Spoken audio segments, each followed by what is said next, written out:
Come on in here.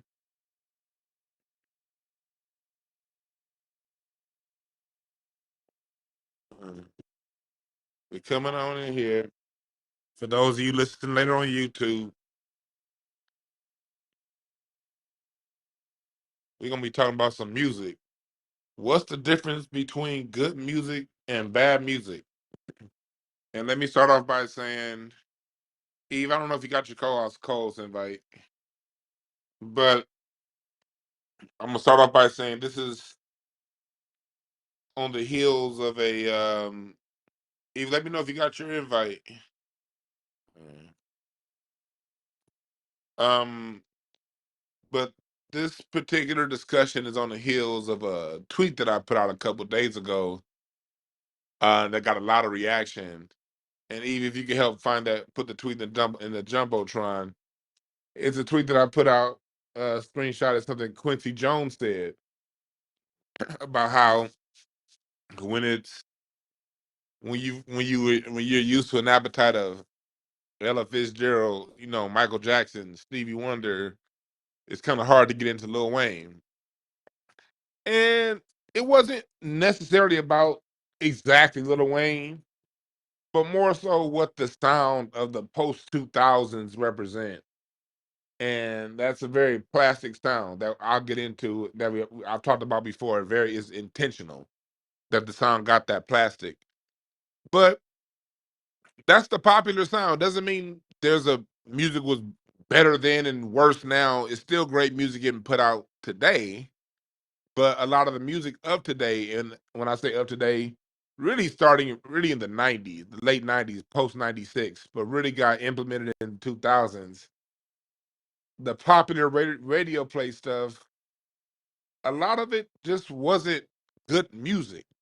And so start in my opinion. And also just, you can measure music as far as what's put into it, the ingredients. And when I measure music, I measure it by the same standard we measure music in church. Because all black music comes from the church. And the church is the standard in which I judge all music by. If you couldn't make it in church, then yeah, you need to go work on your craft until you get better, because we've always had a standard of excellence as a people that I've seen we've sort of lowered the bar in the last few years. And so that's why I want to have this conversation today. Does good music have a timestamp? What's good music versus bad music? And then I'm gonna come back and revisit that as we go on through the night or through the day and we talk. But Eve, welcome. Introduce yourself, and Peace, then Juan. yeah, we can get it started. Peace to you. Peace to the room. I'm definitely happy that we're having this discussion. It's something that I've thought about for a while, not in this context, but maybe if you'll follow me down this road for a moment. When we were younger, your parents would say, you're listening to that hippity hop or whatever, and then their parents probably when they were younger, they were saying, you listening to all that, and I feel like there used to be, or I'm sorry, this is my original thought prior to now, maybe 10 years ago, this is my thought. As you get older, your taste in music stays the same, and as new music comes out, you're not necessarily, um, uh, hit cancel. As new music comes out, you're not necessarily going to be into it because, you like what you like already and that's already out. However, as I've learned more of my craft and spoken to more artists and just listen to what's out there, I think that there's something to be said about what goes into the sound. And I think that we're going to talk about that tonight. The ingredients, like you said, if it's a bunch of machines, then, you're going to have a sound like Mechanic. If it's soul, you're going to have people who put something into it, uh, blood, sweat, and tears. I know guitarists who have calluses on their fingers, I know trumpeters who busted lips because of the mouthpiece. The work that was put into the craft and then the sound. I think all of that matters when it comes to good music. And then, you're going to like what you like. That's going to be the case for everybody. But I think that if it's good, you might not like it, but you're not going to hate on it. You know, you're not going to down it. You're not going to say that there's anything wrong with it as much as you're just going to say it's not your style. So that's my original thought.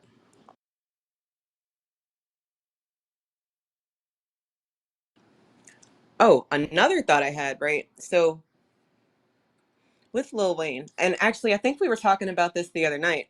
We were talking about the fact that uh, in the early 2000s, I don't I don't know how old the room is, but in the early 2000s, y'all were driving around. We were driving around with CDs in our cars.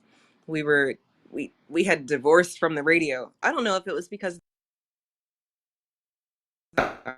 sorry, getting a call. I don't know if it was because of the commercials or if it was because people just really had said, you know, this is my music. You know, I like this sound, and y'all are not playing enough of it, so fuck you. Um, I'm glad go ahead. you, I want to expound upon a point that you made as far as like the ingredients that go into music. The ingredients meaning, what level of care did the producer put into layering the sound with the different ear candy that, great when we talk about great music, even in songs I don't like, I still can't hate on it because every song from the 70s, 80s, and 90s wasn't great. I don't like them all. Hell, most songs you probably won't like. It's just gonna be a few that really, as far as I say a few relative to the amount of songs you hear. If an album has 10 songs, you may really only love one and like two other ones, although the album may be great. But you can appreciate the songs you don't like as much because they still have offerings and there's a certain quality to it. And so when we talk about good music and music without a timestamp, good versus bad music, it's the quality that was put into it, the care that was put into it. Eve mentioned, guitar players with fingers. Yeah, guitar players, like, please do not shake the hand of a guitar player. They be having busted ass sausage fingers. Like them, the guitar players' hands will cut you up. Same thing with like the Congo players. Them niggas that play the hand drums, they hands be so calloused and rigid. I have a callus. I've since I've been playing the drums much lately in the last 12 years. It's sort of wearing away a little bit, but I've always had this callus uh under my ring finger knuckle from my sticks always bouncing off that part of my fingers of my hand. And that's when you look at an album like Thriller by Michael Jackson. That's the album that everyone's talking about.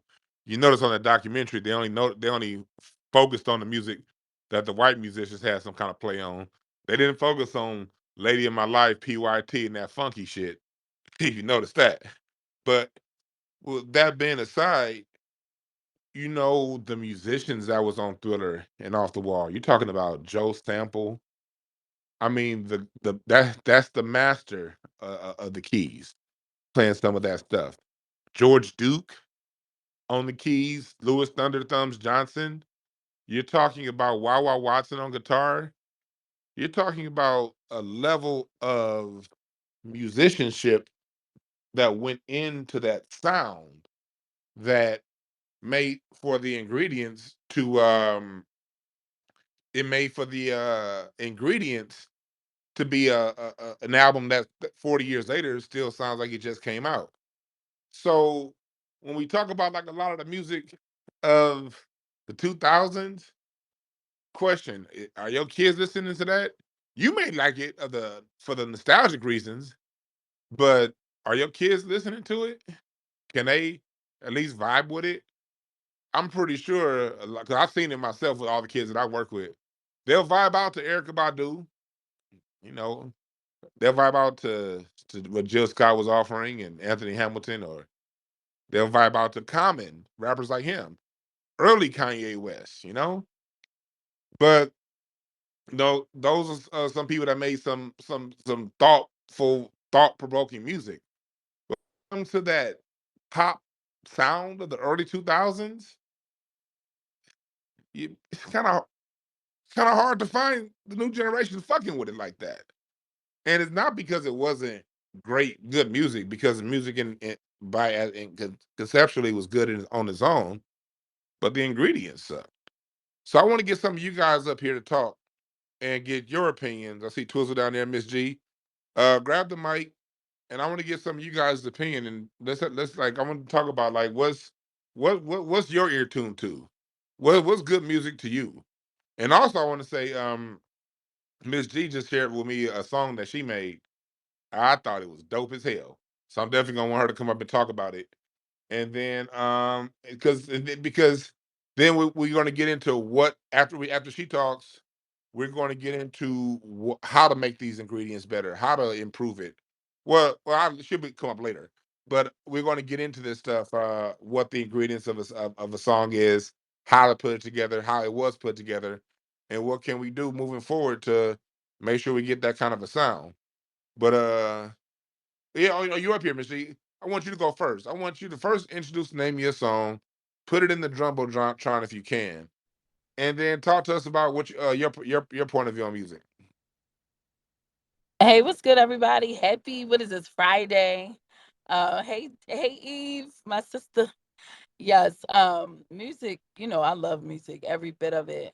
The best sounds come from the instruments for me. Like most of my music, we use live instruments, or we have like really good studio equipment to produce that live instrument sound until I can get somebody to play it for me. But that's what I do.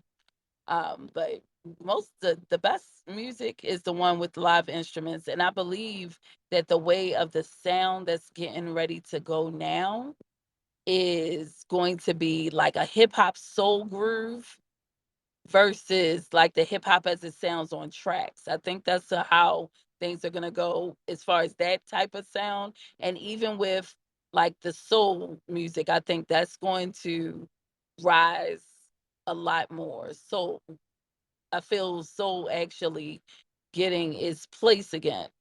I know they kind of silenced it at the end of the 1990s intentionally so that they can elevate those JoJo's and um those type of white artists to kind of like fit in the spaces to take the sound. That's why you'll hear a lot of those artists come out and they'll sound like a Aretha Franklin. They'll try to do like a Aretha Franklin sound, a lot of their artists, but they did that intentionally. And right now, because we're on this fight, even with reparations fight, and you can see everything that's happening worldwide, our sound usually is a reflection from events, current events, things that's happening in society. And right now, it's a lot of soul. We're in a soul fight when we talk reparations, and we're being positioned to kind of like revolutionize. So, and it takes the soul to do that. So I feel like getting in the soul direction with our sound, because that's going to be the reflection of our people's emotions, our feelings, and it's going to also make our people evolve. So that's what I think. Hey, Miss G, send me the song so I can put it in the jumbo. Uh, Question: is when you're doing your music, what source are you pulling from? Honestly, experiences. Sometimes I go to coffee shops when I have some quiet time. Sorry, sometimes I go to the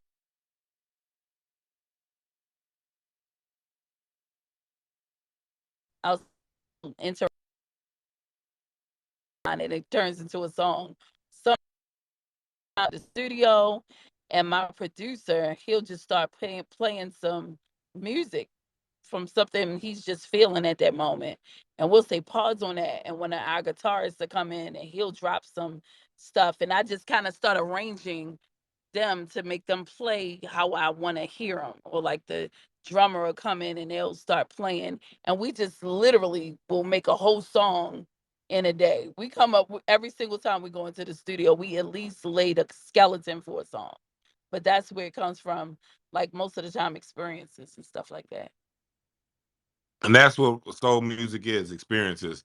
Now I was asking that because I'm back in the studio now creating some new stuff. I got some new. I've been in the lab on this past Wednesday.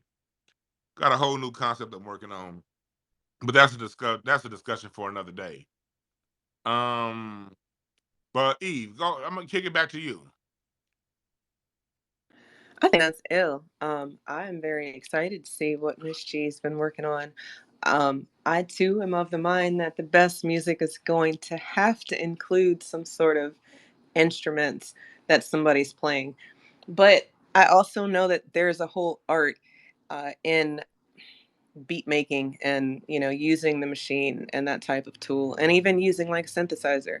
um, if you know how to do it, uh, like Miss G was saying, our sound comes from what's going on with us, and right now we got a really powerful thing going on. So very excited to see new music reflecting what's real. Uh, I think about how we've always used music to communicate what's going on with each other before we were able to use the internet and talk, because you're in Cali and she's in Maryland and I'm in Virginia. This shit is almost impossible. But with the music, we were always kind of able to tap into what's going on with each other uh, in a big way. I think that they've always known that, so they've always kind of interrupted our sound with programming. Something earlier, I just keep thinking about. I love the fact that our minis love instruments too. So, parents, if you had that, or maybe you played something at one point and you didn't get a chance or an opportunity to do it more, and then you have a child and then they're into it but you didn't get a chance, I think you should definitely give them the opportunity that you missed, because they're able to make some amazing sounds. And the oldest one, Daria, she plays the drums, hand drums, because she goes to a black school that offers all sorts of art. And the drums, it's not just the snare or the regular percussion. And every time she has drum circle, or at least in the beginning, she would look at her hands and she'd be like, oh my goodness, my hands. And they'd really be red. They'd be red. And he always had like shea butter for the kids, because it's real work. If you're hitting it the right way, I mean, you have to hit it the right way to get the sound to come out the way you want it to come out. And then the work that you have to do, it's a process. And I'm really enjoying her learning and experiencing that. I've experienced that, and it's a shared experience at this point, and I'm very excited about it. I think that good music will never have a timestamp because of experiences like that. So I'm just very excited about all of it. And I guess I'm also sad about the fact that if you are not able to provide that type of opportunity for yours, then you're subject to what they're offering, and they're not offering anything for us. No, they're offering soccer fields. And actually, I think that's about it. You niggas can get some soccer fields. So if you can acquiesce with these niggas who like to kick balls around, then maybe you got something coming for you. I digress. I think Twizzle's up on stage, Dwan.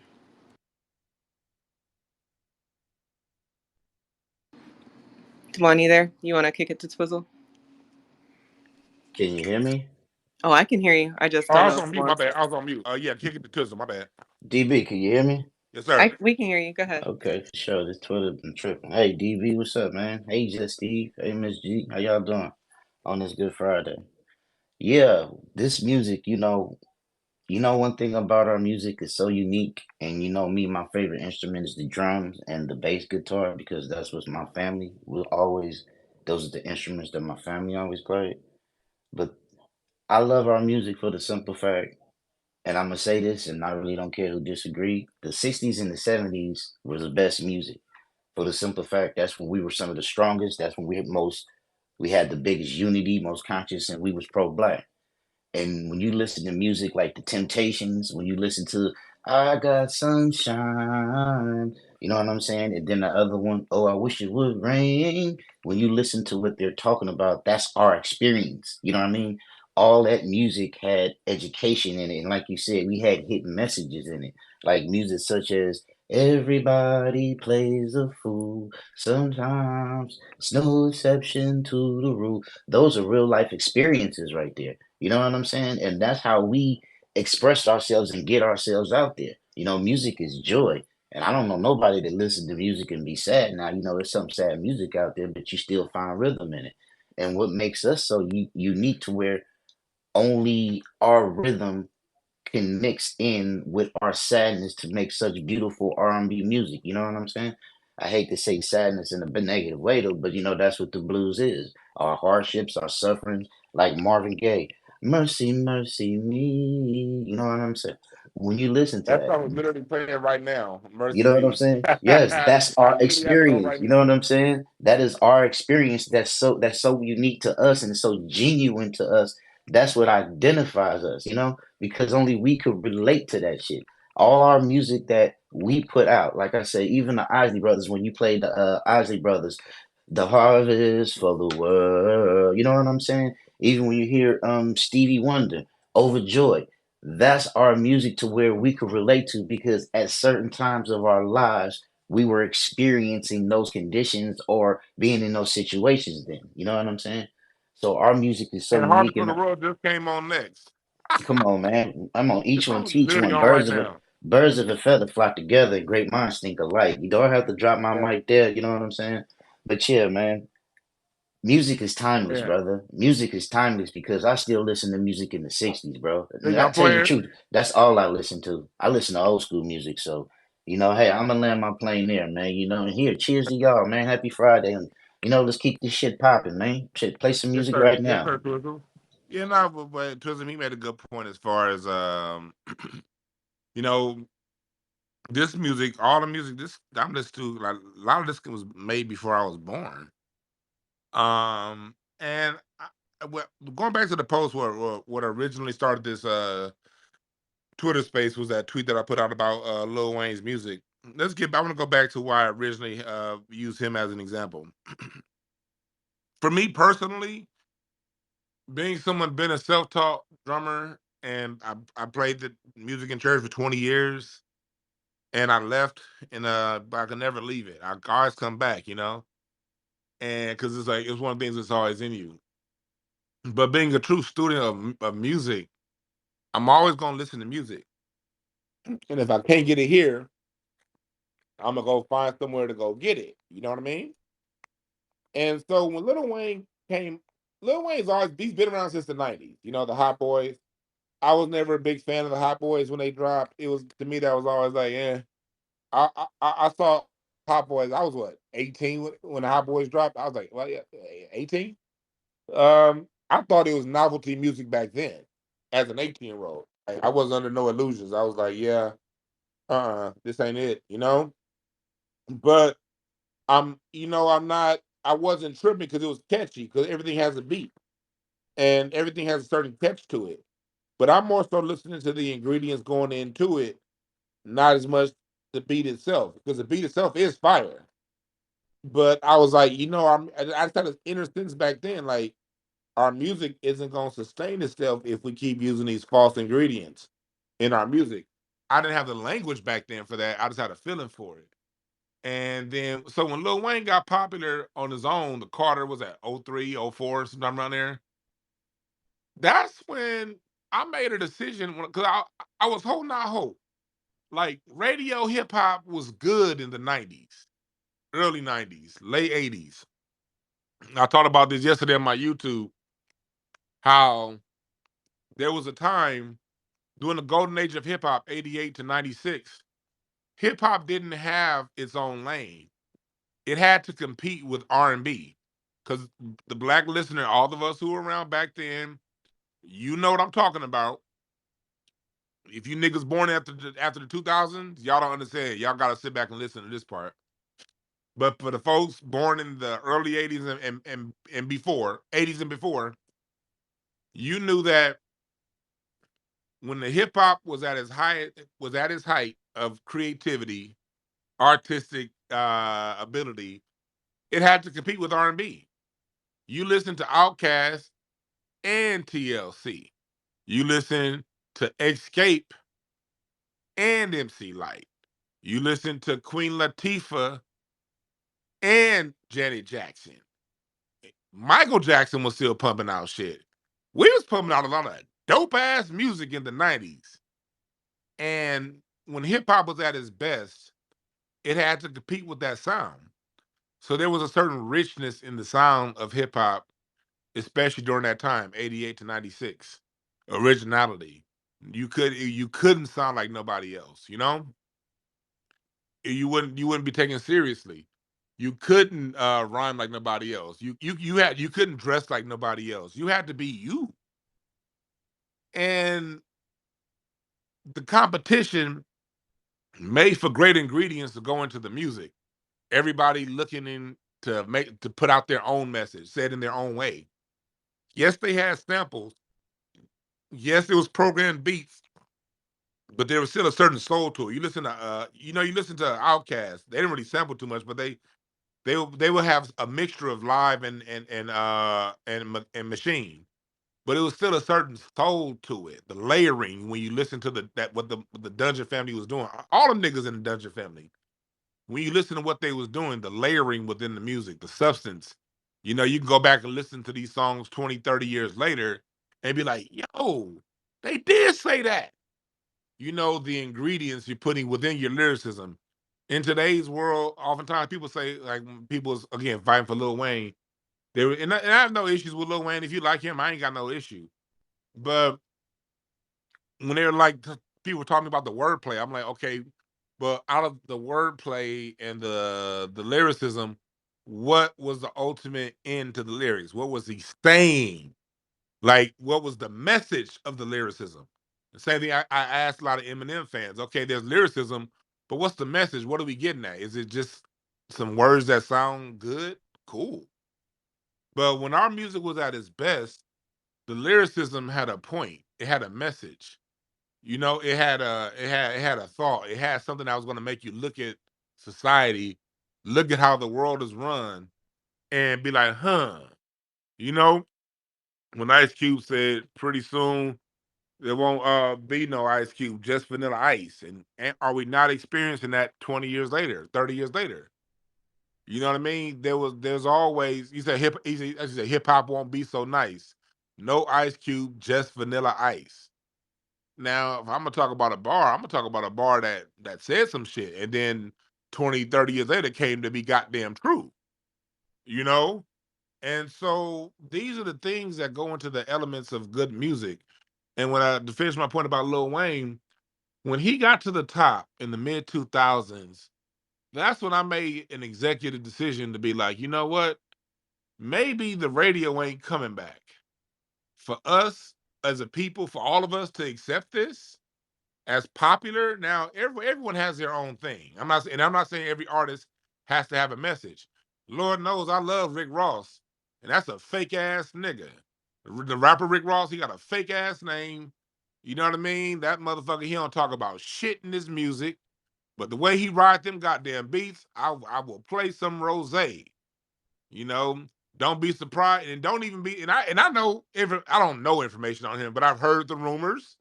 Don't be surprised if he comes out in these puffy fun boy activity accusations.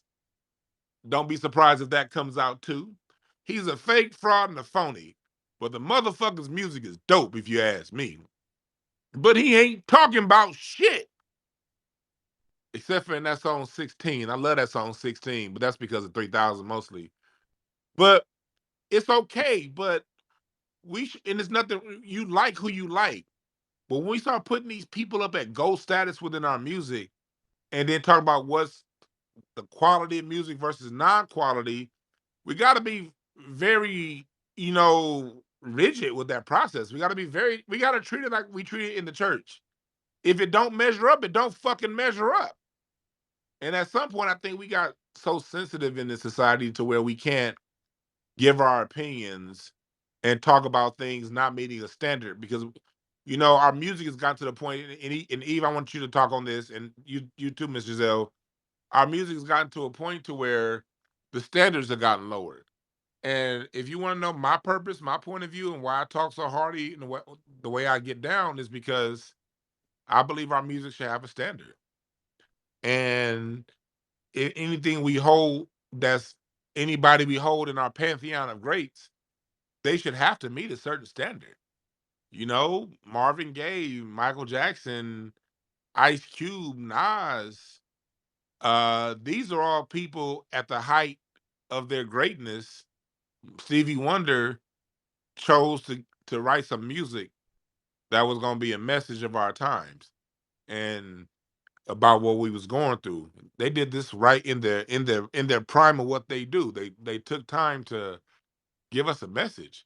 They put quality ingredients within their music. You know what I mean? You know that Illmatic. Come on now, that's nigga. That got sugar, spice, everything, motherfucking nice as far as ingredients go. You know, it's a full soul. It's an effort that's put into the music. And I think that the standard, when it comes to good versus bad, comes down to that. What did you put into this man? But Eve, I want you, Ms. B, I want you to speak on that. I agree that the ingredients, maybe it's because I like to cook, and I can see how a quality meal can take a very long time, and then, you enjoy it for a very little time, and then it's over.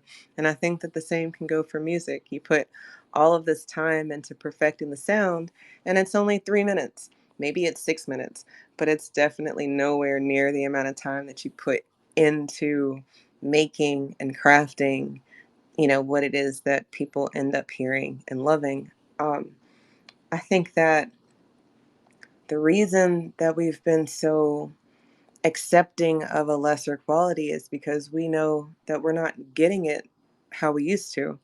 Um, so I guess it kind of goes back to arts in school.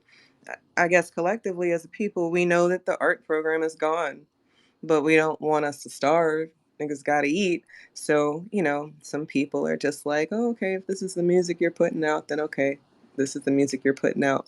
But even in the same breath, I don't know a lot of people who aren't music lovers who are purchasing music as much as they're streaming it on a platform or, just straight pirating it. So, people aren't actually supporting music how they used to anyway because of how you can get it.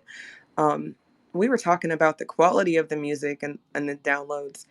That I know we were talking about it kind of off to the side, but when we're thinking about why people are accepting a lesser quality, you can even go down to the downloads. People don't necessarily care. They just want to be the first to hear it. So now it's kind of this clout chasing thing. And then is it good music or is it just something that your person put out and you heard it first? Um, I was thinking about Beyonce, right? I'm not a Beyonce fan at all, but I do think that it's a skill to be able to run across the stage in heels and dance and do all the shit that she does on stage in the attire and the get up that she's wearing, and then still be able to perform. Because then in the same breath, you'll have Taylor Swift doing some kind of funky chicken, and white people are like, this is the shit, like she is it. And I'm like, it's something, right? We can agree something's happening on stage. Maybe get her some help. I saw a video, she was barefoot, shit just okay, I'm sorry. I don't mean to segue. I just, what we expect and then what they expect, shit is different. They hold us to a whole other standard anyway, and then we hold us to a whole other standard. And then what we're getting, the people in charge, they don't give a shit what we like. So then we've got underground artists. And again, I don't think that good music has a timestamp. I think that good music gets shared across generations because it has to. If your mom was cleaning to Aretha or any type of soul music or whatever, that's my house, or whatever cleaning music your mom had in the background on whatever day y'all did cleaning, is that a black family culture thing? Like we clean on Saturday and we had some music playing in the background or something. We couldn't clean on Sunday because that's the Lord's It's Day. Can't do shit on Sunday. Um, definitely black culture because white people don't clean. But go ahead. So there's that. But the music is a part of that, right? So and that's something that I've passed down. Our minis know the songs that we grew up to because of the songs that we listened to. And you can tell, I'm as an educator, I'm around students, and I'm around students who, it's like, I totally would rock with your parents if I was a person who hung out with parents. And some other students, it's like, I see what y'all listen to over there, and I don't know if that's a type of environment I want to subject myself to. But do what you're gonna do. But I'm gonna land my plane there. I think of. Yeah, because I want to get to I want to get to Miss G too, but I also I'm going. There's a point that I didn't make. And we got cornbread up here. I'm gonna get to you also, brother. Um, when I was talking about Lil Wayne and the music, and Lil Wayne was when he got to the top was when I said I'd given up on popular radio play music.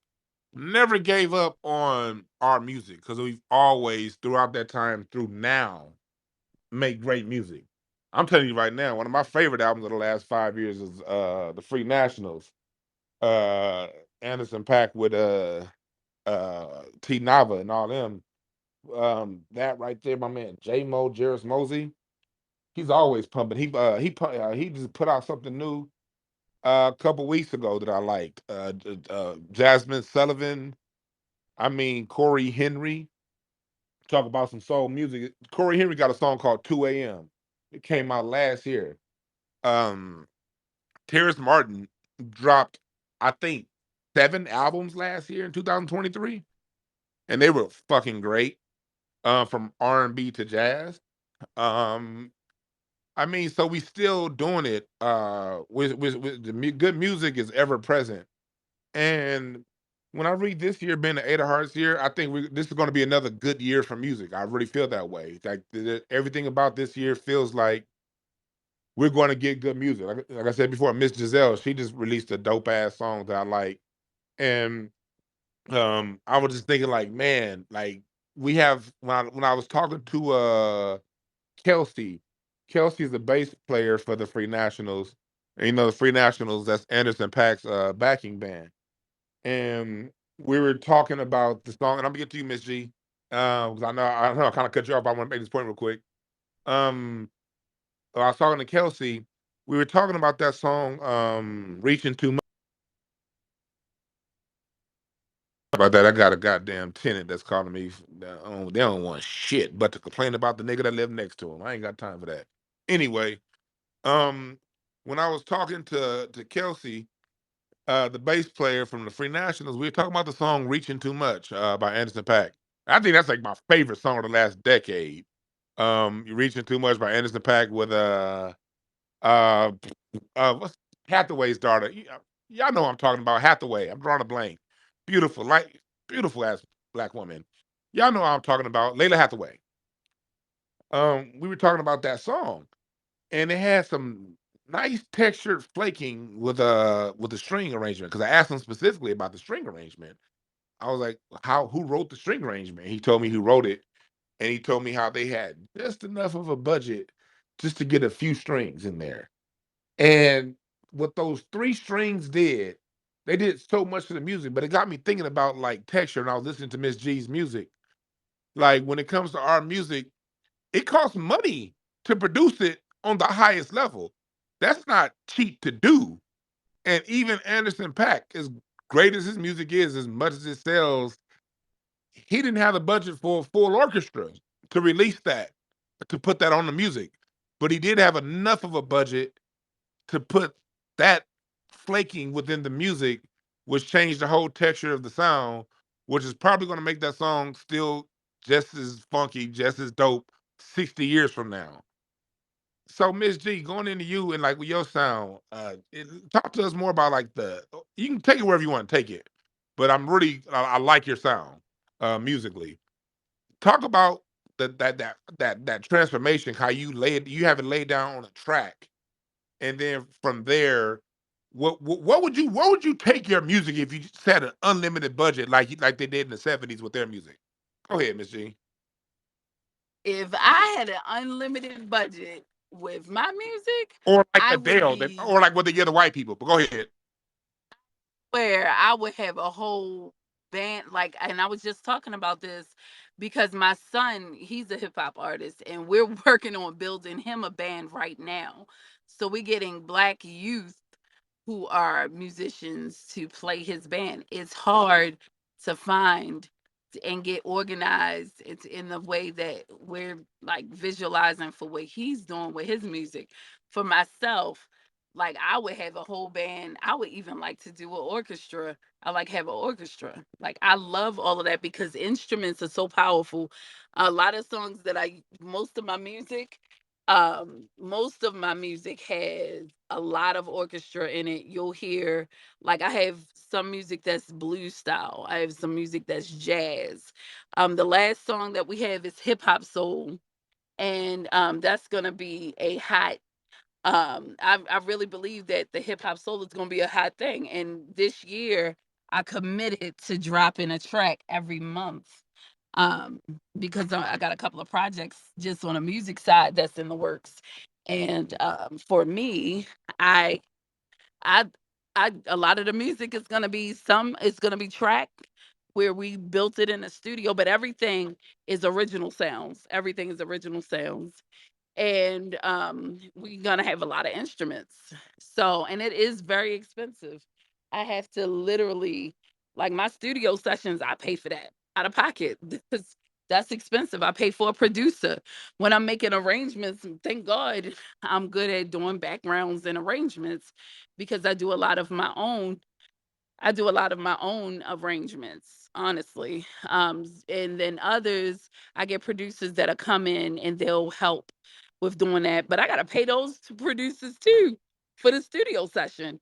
So, like, if I had an unlimited budget, I would have uh for me I would definitely have access to more musicians so it can give a different sound, but me doing it all myself is my own unique sound, so people kind of like expect certain things when they hear my music. So, and I did a couple of twists this time with a lot of the tracks I was working on all last year.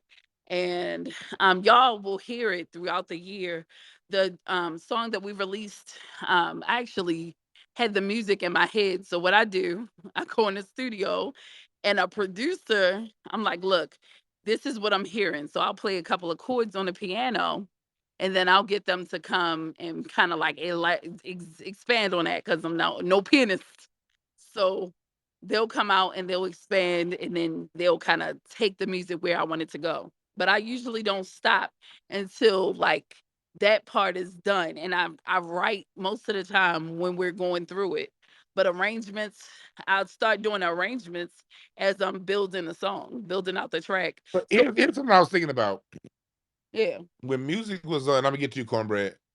But yeah. when music was done the right way, the way when the environment was right, you had arrangers that were there who once you had a thought, they can write the arrangements.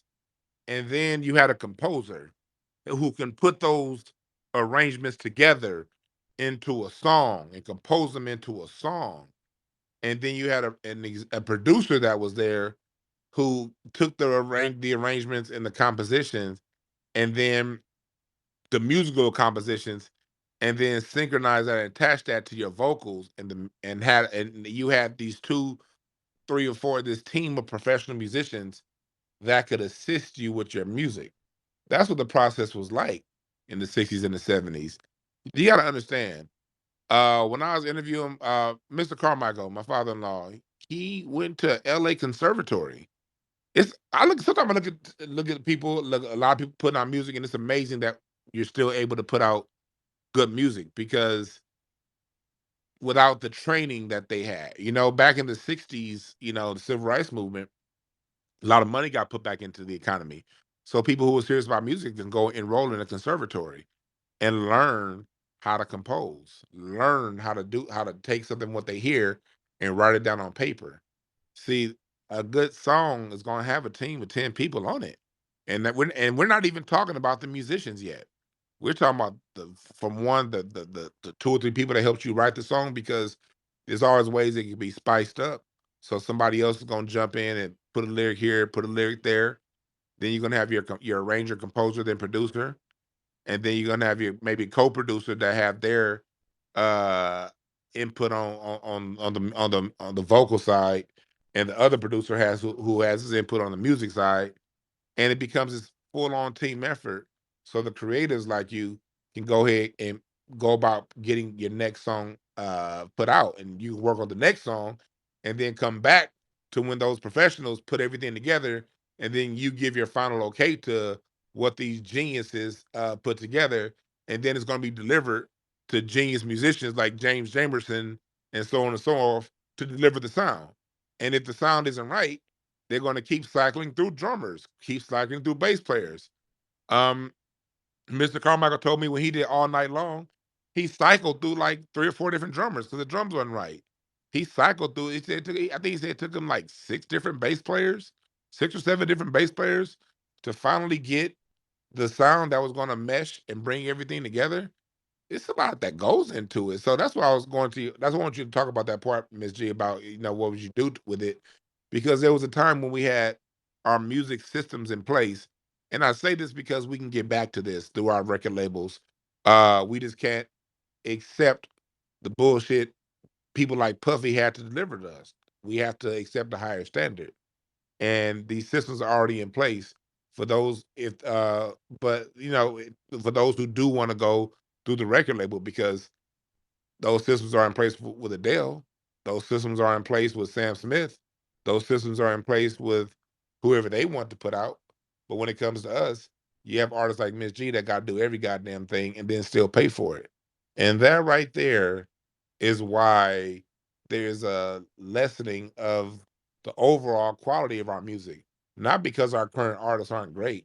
We're still putting out Stevie Wonders. We're still putting out Shaka Khans. We're still putting these people out. They just no longer have the environment to assist their greatness like they used to. And so that's why I want to have these kind of conversations. But I want to get to Cornbread. Did you have anything? Did I cut you off, Miss G, or did you want to say something else? No, that was good. And just to say, just with music, especially with building the music, that's where the challenge is. And that's why it takes independent artists longer to put out the music. But where we take the loss is when it gets to the streams. My Mm. son, in the first day, he had 600 streams. Like he for his album when it dropped. It was like 2 years ago when he dropped that album. 600 streams. He didn't make hardly anything, but he made money when he was doing shows. So we have to work harder with doing shows, putting out merchandise, and being creative in that way. Which is what I'm working on right now. For me, I have like a whole project. And I'm like, and it's the worst thing is I can't be as creative as I want to be because I don't have that team. I have to do everything else. I'm like real particular and I will hold a track until it's right, even with the chords. I'm like, that chord is not right. And you know when it's not You right. You know can it. hear it. How you know it? Exactly. But yeah, Well, you're right about that. Cornbread, my brother, go ahead and speak. No, no, I'm listening. I'm listening. I'm enjoying it. I'm Okay. enjoying it. But you had so many different topics, and I'm just enjoying every last one of them. Like one you was talking about before with R&B and hip hop between the '80s and the '90s, and I agree with that because New Jack Swing was out at that time and it was competing with hip hop. Yeah, it was like, They actually merged together. Matter of fact, on Uptown Records when they started doing with Mary with the hip hop soul and yep. the clean hip hop. Yeah, so it was merging. Yeah, they was competing with each other though around that time. Yeah, during that time, anyone who's around, they know that it was definitely it was because our music is competition. It's a fight. You know what I mean? You want to be the baddest motherfucker, you got to prove it. When did we devolve as a people to Back go then we had from? we had a lot of talent out at the same time, so it was, man, you had anybody from Lionel Richie to Luther Vandross to, and we had everybody out at the same time. That was crazy back then. Yeah, we had everybody was out at the same time, and the thing about it was a competition to the top. You know what I mean? If you wanted to get to the top, you had to create a dope ass song. It was only so much so much payola could do. payola existed, yeah, they may have made someone number one versus number three, but you had to That was a tough create time some back then. dope ass music. It was a tough time. Think about it. I mean, at the same time, they put out a lot of masterpieces, but the competition, Kool and the Gang, the Commodores, Earth, Wind and Fire, Ohio, it was so many incredible groups out at the same time. So you know you had to put out something incredible. Yeah, and so the investment was incredible. And when you look at listen to music, especially before 1978, 1978 was when the economy started to crash, and well, they started to use that economy crash as an excuse, I should say, to start restricting musical budgets. Really, 72, 79. And a lot of great acts didn't get re-signed after 1979. You know, the Chic singers don't get re-signed. So what does Don Rogers and Bernard Edwards do? They create Chic music, but now it's being sung by Madonna. You see how that worked? You know, it's always us. Um, but at the same time, we see that, now there's a lot of good music. And I'm gonna get to you, Miss G, because you said something about the streaming. I was talking to one of my friends earlier. Like, if you're not like the streaming services are all controlled by the same. They all got deals with the record labels.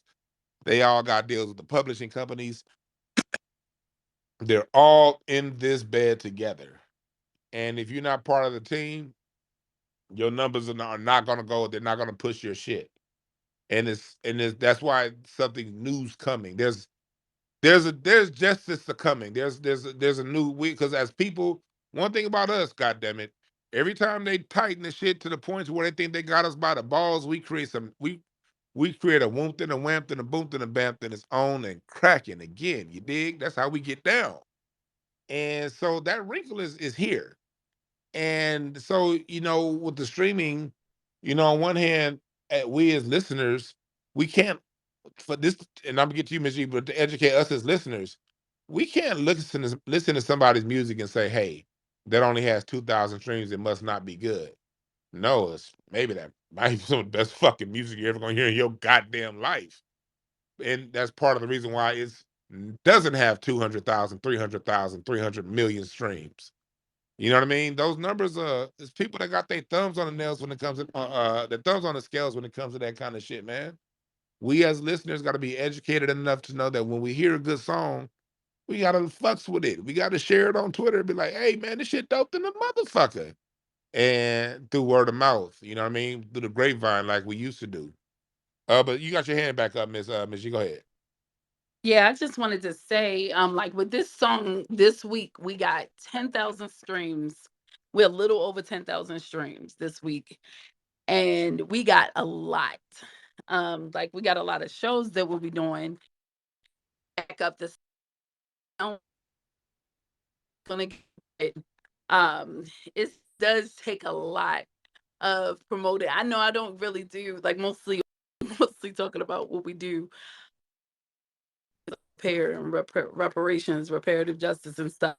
So I really like I usually just push it on my on my IG page and Facebook fan page and stuff like that on my personal website, because a lot of people still go to those, like that's so to get.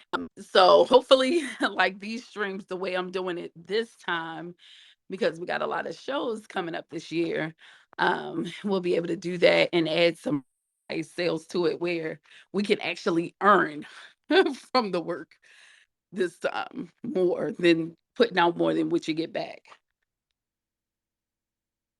And also for you, and also for other tips, there are other genres we can go into as people. I think 3,000 just opened up. Is the genre's always been there since Coltrane, and that's meditative music.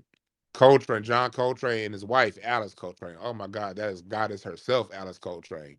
That meditative music, that meditative space. 3,000 just reopened that lane. You know what I mean? There's a lot. That's why so important that you teaching your kids music and instruments. You know what I mean? There are other sounds like we've got as a people. They've gotten us overall down with these. Start with that Source magazine. Who deserved 5 mics? Who deserved two? But the nigga with two still can serve you. That ain't my line. That's Ice Cube from Laugh Now, Cry Later.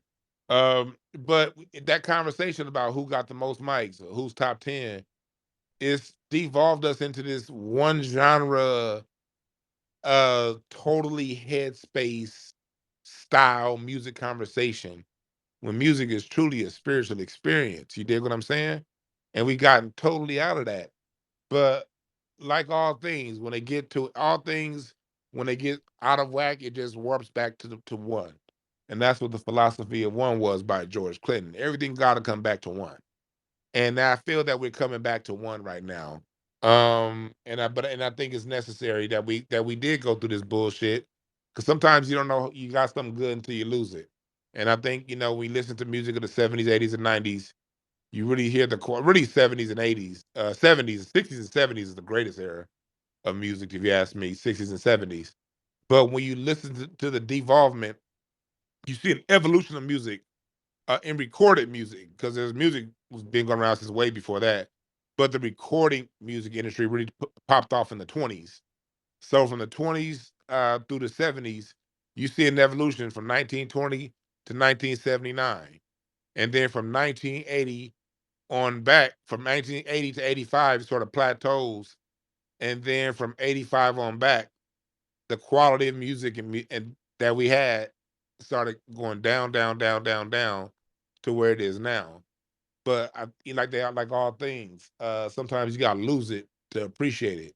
And I think right now we're on that crux of appreciation again. But we got a new speaker to the room. But before I get to the new speaker, I'm gonna get to my co-host, Miss Eve. His Eve. I put Miss in there. Missy, I'm over.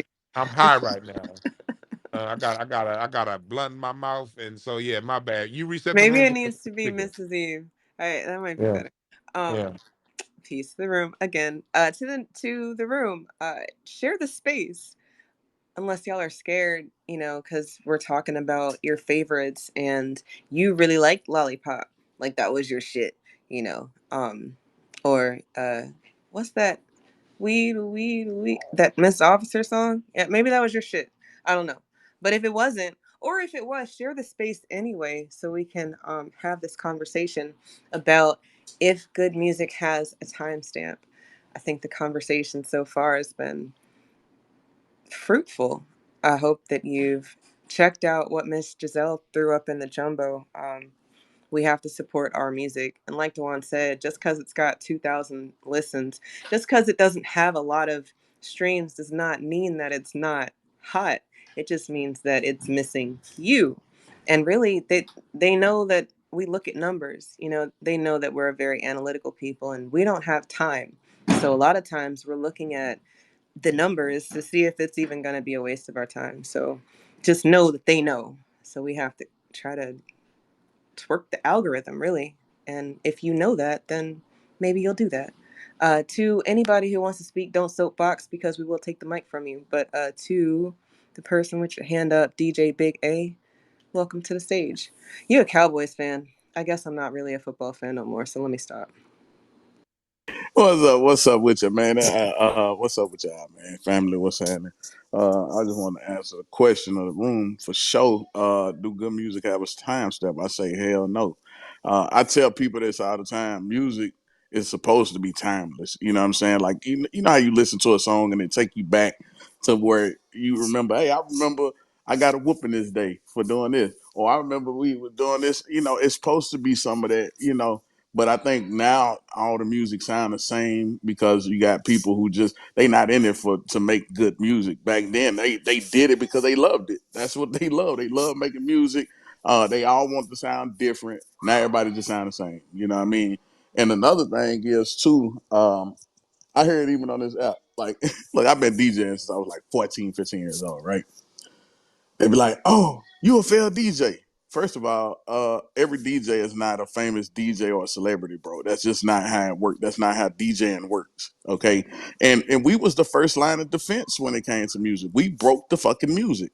In the clubs, we broke the music. Somebody brought us something. We didn't care that he was from down the street. Hey man, we finna put this on. All right, cool. We're gonna play your song and be like, oh shit, this shit banging. Cool. We gonna put this, we play it because we like, damn, we like this shit. And I think you're absolutely right when it comes to the views. Right now, we got a genre. I'm pretty sure y'all heard it, Southern Soul Blues. To me, that's like Black American to the core. Nobody could take that music from us. I don't even think nobody could imitate it, because it's you can't relate if you don't live that life. If you don't come from a Black American lifestyle or a family or something, you won't understand the music at all. So, me personally, I think music is timeless. Yeah, most of the music these days is bad, but it is good music out there. A lot of them you probably won't even hear of. One day I'm gonna just put a list of different stuff that I listen to that people probably don't even know. You know what I mean? And because they not out there, they not on the radio, they not been pushed in the mainstream. But it's still like the chitlin circuit. I think the chitlin circuit Hey, need to Big come Ed, back. And that I land hey, on that. Big, Go ahead. can you do me a favor and inbox me some of your Southern Soul artists that you pushing and you listening to? Oh yeah, Inbox me most something, bro. definitely. I got you. I definitely got you. I like to keep my ear to the ground. What's going on locally? You know, because that's where the shit be the hottest. Go ahead, Miss G. Yeah, no, and what he's saying, I think that underground is rising. It's either underground is rising to a point where people would rather hear the local artists, which is a good thing. So when you get the DJs behind those independent artists, that's even better for the DJ because they already have to deal with so many issues when it comes to playing the record label out music anyway. So that's an advantage when it comes to local artists because that's what we did. That's kind of how I was getting a lot of the music that I've had so far kind of popularized locally. I would get some people to spin it locally and it'll pop because you dealing with different DJs. They don't have to pay for it. It's in a club. They do a quick blend.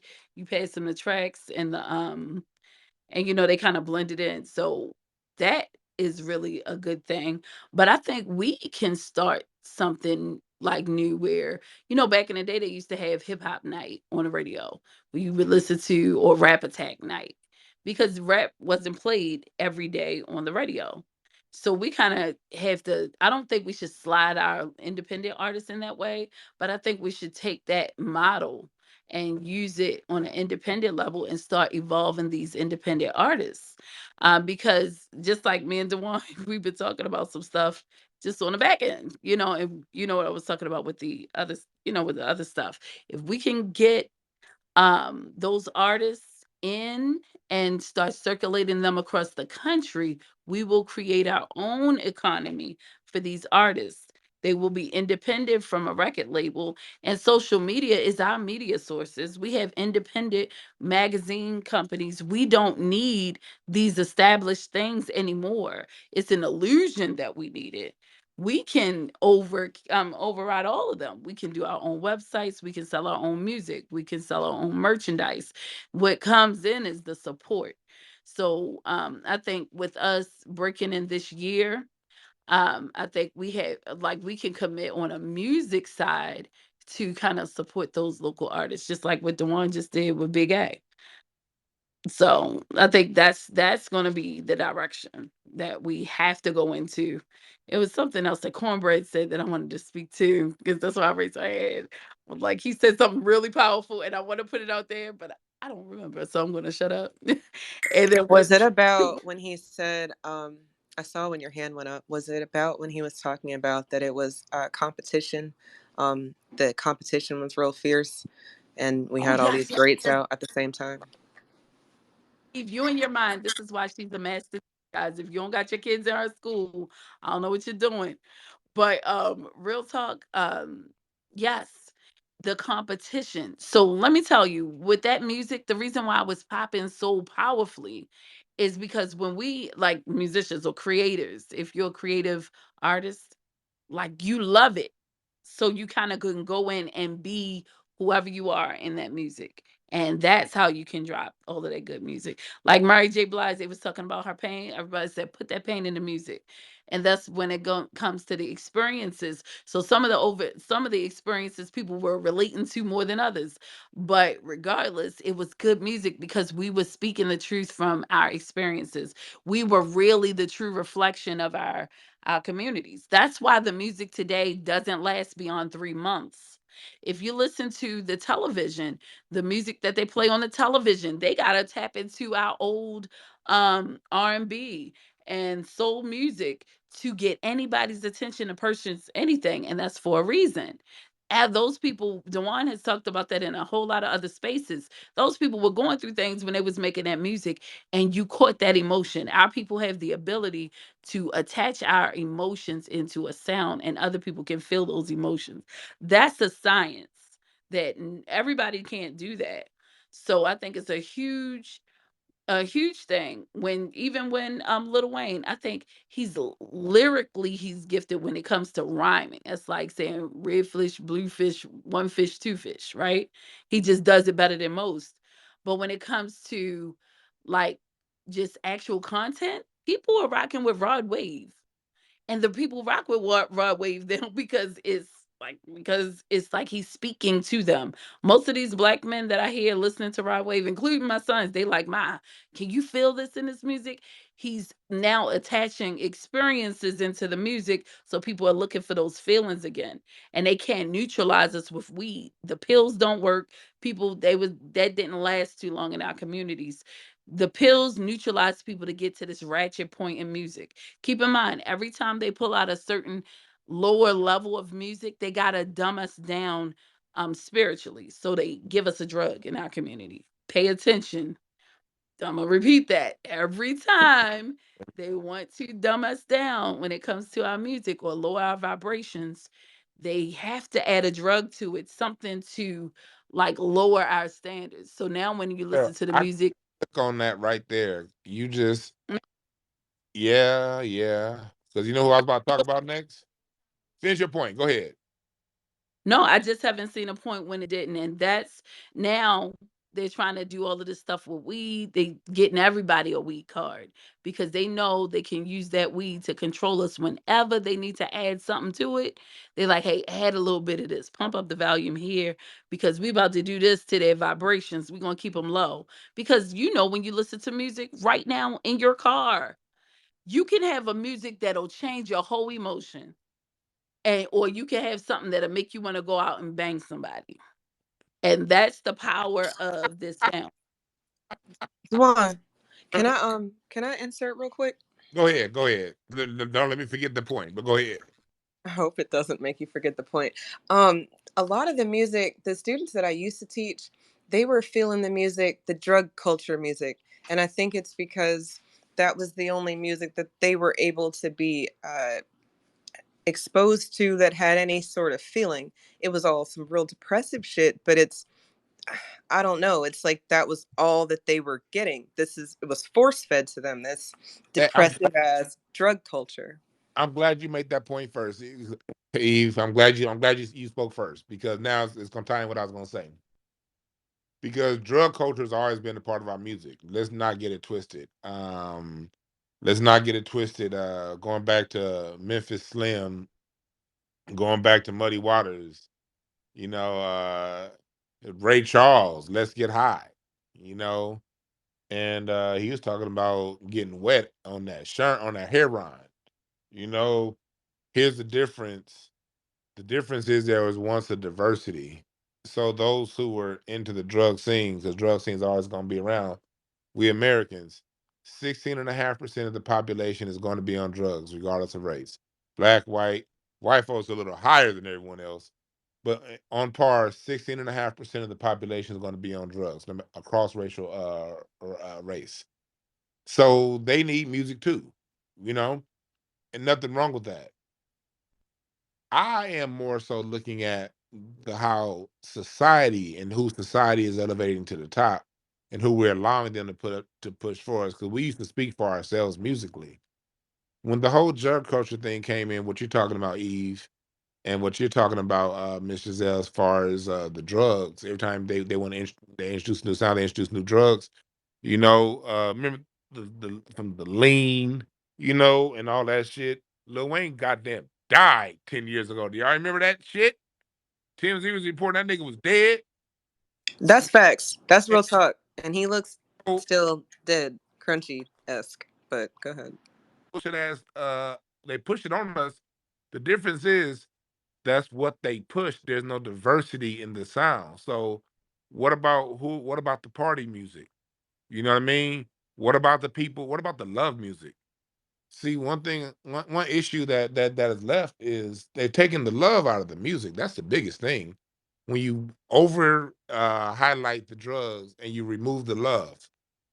See, there was always Ray Charles is singing to you about getting high, and then he'll sing to you about, on one hand, about being a player and going around town as our old Uncle John Henry used to do. We all know he did, and niggas still do.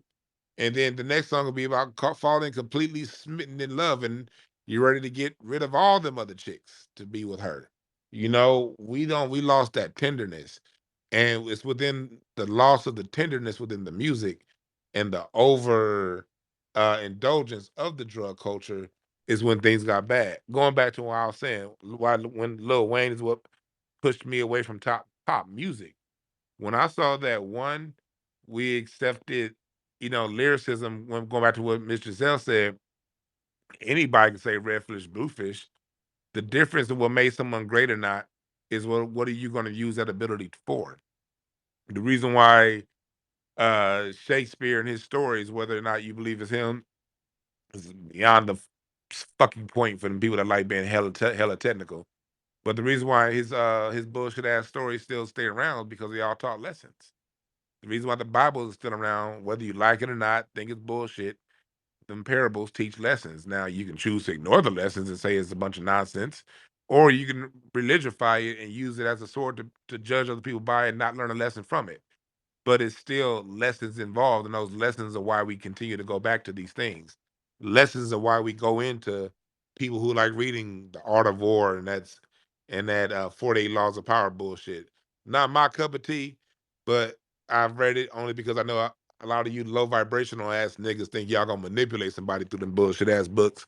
So I read your owner's manual, so I know how you dumb niggas think that that subscribe and think you gonna manipulate somebody off of a fucking book of consciousness. But I digress. Still lessons within those books. Everything, the things that hold us, the things that's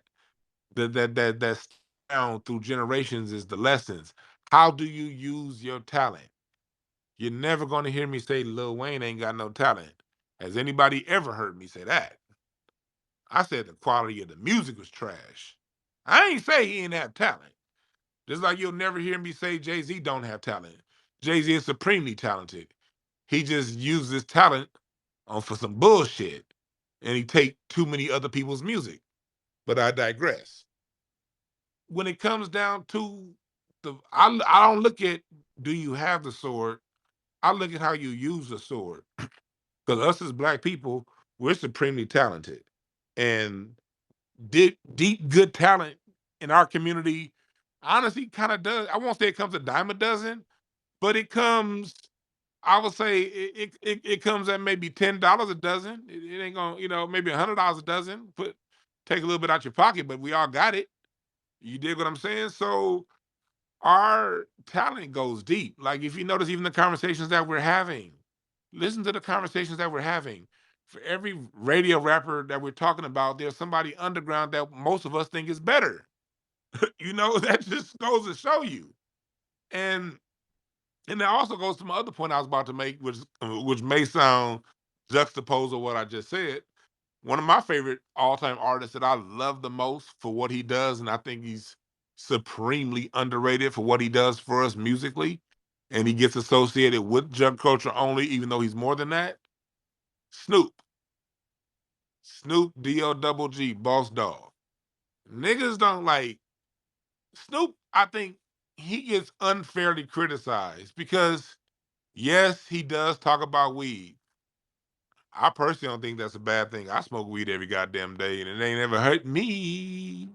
Matter of fact, most of my creations that came to you motherfuckers, you better thank a goddamn mushroom or weed trip for that vision that came out that I saw and I came into consciousness and fulfilled. So that's just off top. But one thing about Snoop, his music was always well diversed. He gets labeled with the gangster stuff. He'll even tell you in an interview that he did on the Arian Foster podcast how he saw after murder was a case, he ended up getting a murder case, and he knew right then to switch up his lyrics. My personal favorite Snoop album is either The Last Meal, Rhythm and Gangster, and The Blue Carpet Treatment. Three completely different sounds. Um, when you get to the Rhythm and Gangster, Snoop brought love music back into hip hop. See, hip hop wasn't always just rah, rah, rah, rah, rah. One of the biggest songs I remember as a child was I Need Love by LL Cool J. That's one of the songs that introduced me to rappers. I Need Love. We used to talk about that stuff in our rap. Snoop and Rhythm and Gangster brought that I gotta have a girl like you. Come on now. That's some love motherfucking music. He brought that within his sound. People criticize Snoop for like doing his Rasta shit, his gospel shit. When honestly, if we look back, that's honestly Snoop is doing what our greats has always done. We as a people, we never and it's this hip hop thing is it what makes hip hop new and unique is a lot of the hip hop fans criticize for doing anything other than hip hop when traditionally within our music, our great artists, they jump around sounds. Yes, they do gospel. Yeah, Al Green did reggae, did world music and gospel music. Lionel Richie, one of his biggest hits was a gospel song. I'm drawing a blank to it, but y'all know the goddamn song I'm talking about. Um, we've always gone back and forth. When did we not go back and forth between the gospel and the secular? When did we not do that as a people? You know what I mean? When you look at hip when he did the Rasta shit, you know what I mean? Reggae is shit that Black Americans created anyway. Why shouldn't he do a Rasta goddamn song? Why shouldn't he do a gospel song, a gospel album? A lot of the moves that Snoop make, I think, get overlooked, and it gets over highlighted what he did with the gangster and the drug stuff, which was only a part. And if you look at the breadth of his career, the gangster heavy stuff was the first part of his career. After that, his music evolved. He went through all kind of phases. The nigga was a pimp for a little bit, nigga, but so was Willie Hutch. Ain't nothing new. Motherfucking Jelly Roll Morton used to play jazz at night and pimp during the day. Pimping has always been a part of our music, going back to jazz. So when it comes to our music, it is profound and profane. I'm not over here to overly judge somebody because they're talking about drugs. Talk about drugs. Niggas be on drugs. It's all I never do no motherfucking heroin, but them heroin niggas need something to listen to too. That's cool. I ain't gonna listen to it. I'm gonna skip to the next song. Thing is bring the diversity back and bring the overall humanity back. You know what I mean? You could be on drugs 1 minute, you could be a gangster the next, and you could be in love the next. Because if we gonna all tell ourselves the motherfucking truths about ourselves, we're all of those things. Or most of these niggas portray gangsters and they not.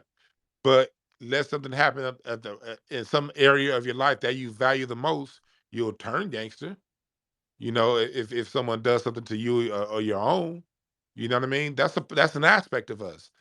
But that loving is an aspect of us. But love was always when our music was at its best was the center of our music, and everything else was a time. We had a party song here, a get tough and fight song there. It was definitely fight music back. Fight music didn't start with no goddamn hip hop. Niggas been fighting, and so the thing is, I'm trying to say, as far as our music goes, before I get to the next person, get back to you, Miss Eve, is really bring back that diversity, bring back the love too. Keep your drug music. It's going to keep coming. As long as drugs exist, drug music is going to exist.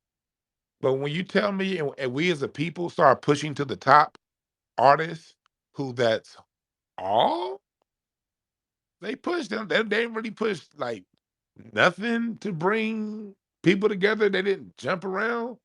I mean, they don't. Then when we criticize artists because they're known for one thing, and then they do something different, you want to criticize them. Like I think us as a listening base, as a fan base of music, I think we're just as off and collectively as the artists are off up top. And that's something I've been sort of observing since I was a teenager. I was like, something about this ain't right when I was a teenager. I was thinking about this shit. You know what I mean? When I was in college, I learned being a minor in cultural anthropology, I learned how to study this shit with my own eyes. And now 20 years later, after just really being my own armchair anthropologist, I'm really looking at, okay, it's not just the artist, it's the listener too, and what we expect and who we value, and the simple things, the level in which we judge the people we value the most. You're going to put somebody to the top just because they're a lyricist? Okay, that's fine. What are they saying? Or at least they don't have to be saying anything. What else are they doing musically to put someone up there next to Marvin Gaye, next to Andre 3000? Because let's not ever be under any kind of illusions. Whoever we're putting to the top of hip hop, we're putting them on par with our R&B, our jazz, and our blues greats. When we look back over time, when people are studying us 100 years from now, whoever we put at the top of our hip hop is going to be seen next to who we put at the top of our jazz, who we put at the top of our rhythm and blues, our rock, and everything else that we've created.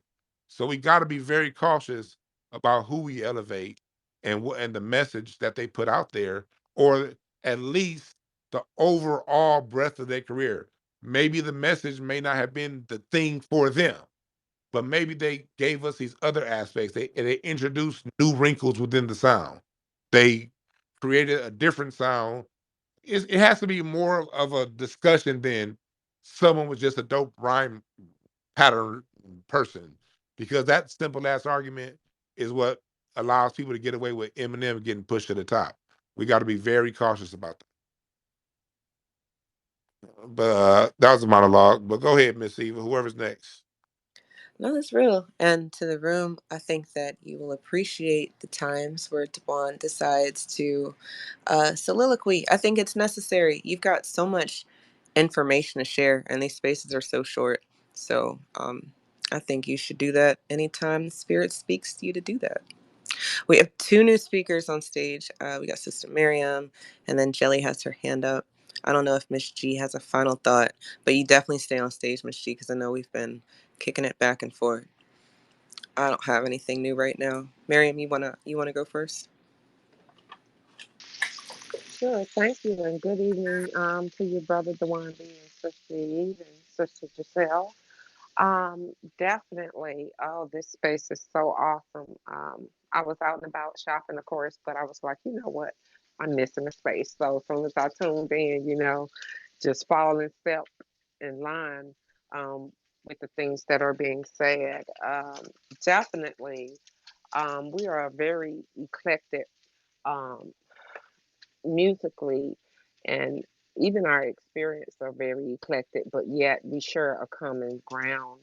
When you get to talking about the fact that hip hop had love songs in it, LL Cool J with "I Need Love," you had UTFO, Fairy Tale Lover. You had Houdini, One Love. I mean, come on, it's a lot. I mean, it was quite a few songs, and they were burners. Okay, number ones, burners. And you know, when you had the New Jack Swing, yep, it was marrying its way into some of the hip hop, and it wasn't just Teddy Riley, but it was also Michael Bivins from Belle Biv DeVoe, like, because they married the two styles first, and then um, because he was, kind of said something towards Jermaine Dupri, and he's writing a tell-all book, Bivins is, and he was saying how, you know, before Crisscross, they put out Crisscross and stuff like that. They were like sending like these little messages to one another, and he was like, "Yeah, go on and bow down and tell it. Well, go on and tell the truth. Where you get it from." He was like, "Man, I don't even want them problems." And um, but the mutual respect for a person when they start a genre, and they do it along with all the many people who formulate that. Like you had Jodeci, you had Mary J. Blige, you had Aaliyah, you had Queen Latifah, like all of these people, Timberlake and all of them, they all, Missy Elliott, they all were like, judging and mixing backstage, and they were able to do certain compilations during that span. Uh, Cooking, so excuse me, doing that span, and marrying that sound and bringing not only the New Jack sound, but um, another form of R&B, if you will, rap R&B, um, alone. And then, as brother DwannB was stating, yep, mid '80s on back. That was we had great quality music. Wonderful music, especially from the, I say, from the, 60s, 70s, and 80s were the best to me. Although you had some in the 20s, you had some in the 30s, 40s, and 50s, which is awesome too, because, you have your Cap Callaways and your Duke Ellingtons and all of them, teaching the new schoolers like, Bird and, and teaching, Miles Davis and stuff like that. And then you can't forget the women who were also in jazz and stuff like your Ella Fitzgeralds and your Billie Holidays and all of these wonderful singing women. And then I would say definitely always your strongest sound, your purest sound, and what's going on in or the heartbeat of the culture, what keeps up more or less with what is going on in real time is always underground. It's always the underground sound, like Sister Giselle was saying. Um, it always speaks to um, the political, what's going on politically, what's going on emotionally, like what the children or the kids of the day dealing with emotionally, as well as some of their fears and some of their dreams, and the fact that unfortunately sometimes um, when they want to become mainstream, that they get caught up. Um, with the machine, and the machine is going to pump out any curriculature of that's not truly us or our sound or what we do. Because then you wouldn't have the Dirty Reds, or I meant whatever her name, Reds and Sukianas and all these other chicks, city girl chicks, and all these. It was like three rappers with babies in their names and all of that stuff, Yeah, So yeah, it just wouldn't be that. But we definitely drive the sound. We always have, and underground is the truth and the light. And I think we are elevating our sound again. Because like you said, brother DeWan B, we wouldn't have an Andre 3000 that did and released the beautiful meditation music that he did. He did honor to one of the great master musicians when he yeah, did it. yeah. Hmm. That was some hot shit he did right there. But thanks for that. Yes. Hmm. I wanna get on to the next person. I appreciate that. Sonny, I see you down there. If you want to speak, come on, get up here, brother. Uh, Jay Haley, it's on you. What's going on, everybody? It's just Jelly, but hope y'all Look, doing I'm pretty good. sorry, Jelly. Before you go, I'm Yeah, sorry, just because you he good. said Jay Helly, and I was like, damn, did I fuck that up? Nah, it's Jelly. um, oh, I'm gonna say this as somebody who has a Gucci Man ice cream cone literally tatted on me. It's Wayne and Gucci. When I was really sitting down looking at it, I said, "What are all these rappers ass?" And then I followed the lyrics, followed the city, and it will always come back to either a nigga saying Wayne or Gucci. Also because the people that Gucci put on, like Gucci put on half of Atlanta. That's hot right now. And Wayne, I just look at the people who kept referencing him as his favorite rapper. And I think Wayne and Gucci Man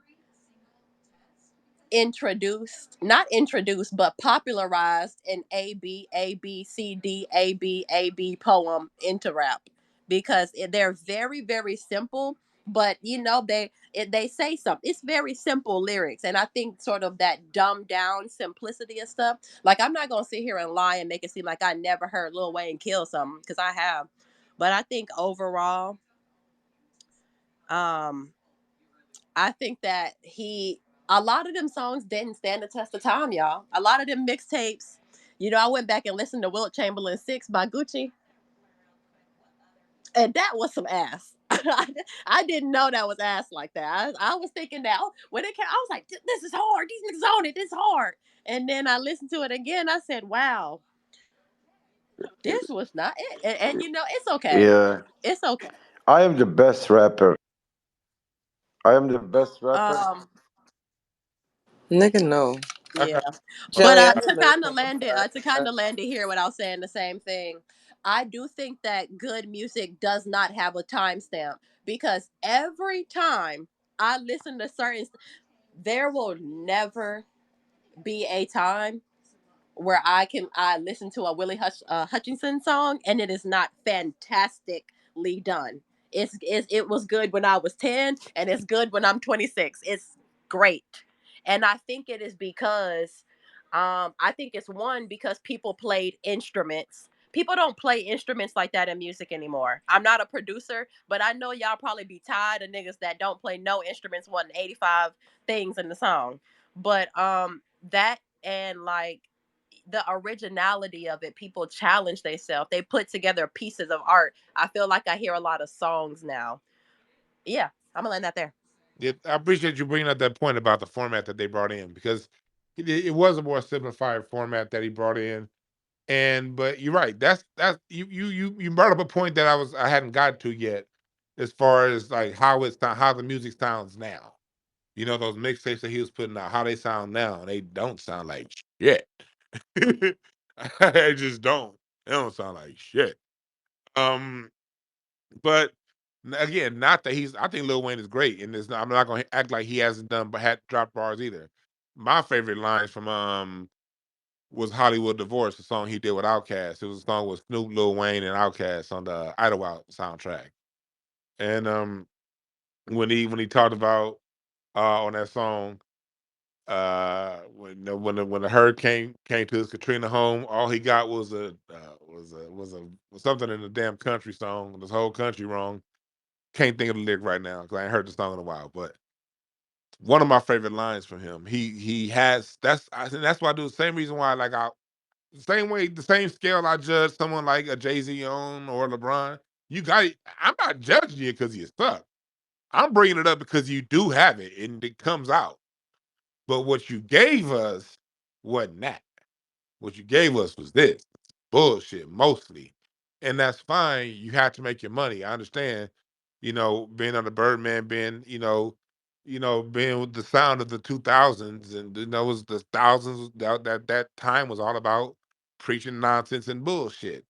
And that's fine. You made your money, but you making your money and you getting your fame, that doesn't translate into me upholding you into the pantheon of all the other ones who did a little bit more. You know what I mean? With their talent, and with the sound. And it's not, and even if that's just my judgment, I don't fuck me. That's how I view things. You could view something different, and I would totally respect it. But the way I see it is like us as a how we can really, really, really uplift people off the most basic of things. And then when you have another artist who does more, a Black Thought, at the same time you're uplifting an Eminem because of his rhyme pattern. You're gonna down Black Thought because he performs with the band. It makes him different. Oh, you're gonna like get mad at 3000 and an Outcast because they're a group and not a solo artist. Hint, dumb motherfuckers. All solo artists have help writing their music. Even the ones ghostwriters abound in music. That's nothing new. Matter of fact, it goes back to the times of Cab Calloway. You've always had ghostwriter before then. So when it comes down to it, everybody collaborates within a song. So what if two people share a song? Most of the time they're sharing writing duties, even if it's not credit. Music is the biggest grand illusion you don't ever seen in your goddamn life. If y'all knew what the fuck was going on to put these songs together, you'd totally change what you think about these artists and how music and how music is done. We gotta like we've gotten to a point as a listener, as fans of music, and I really think it started with that Source magazine, that era. That's when I saw it happening with the Source. The Source did a lot of great things, but it really brought a whole lot of competition and low level thought. Nothing really uh talking about the beauty within the music, but everything became a fight and a competition and why this is wrong, why that's wrong, and why this is bad and that's bad. And now we look up a generation later, we've given people GOAT status because we like the way they rhyme. Nigga, Dr. Seuss, what the fuck? We Stop. Not like, Dr. like, Seuss.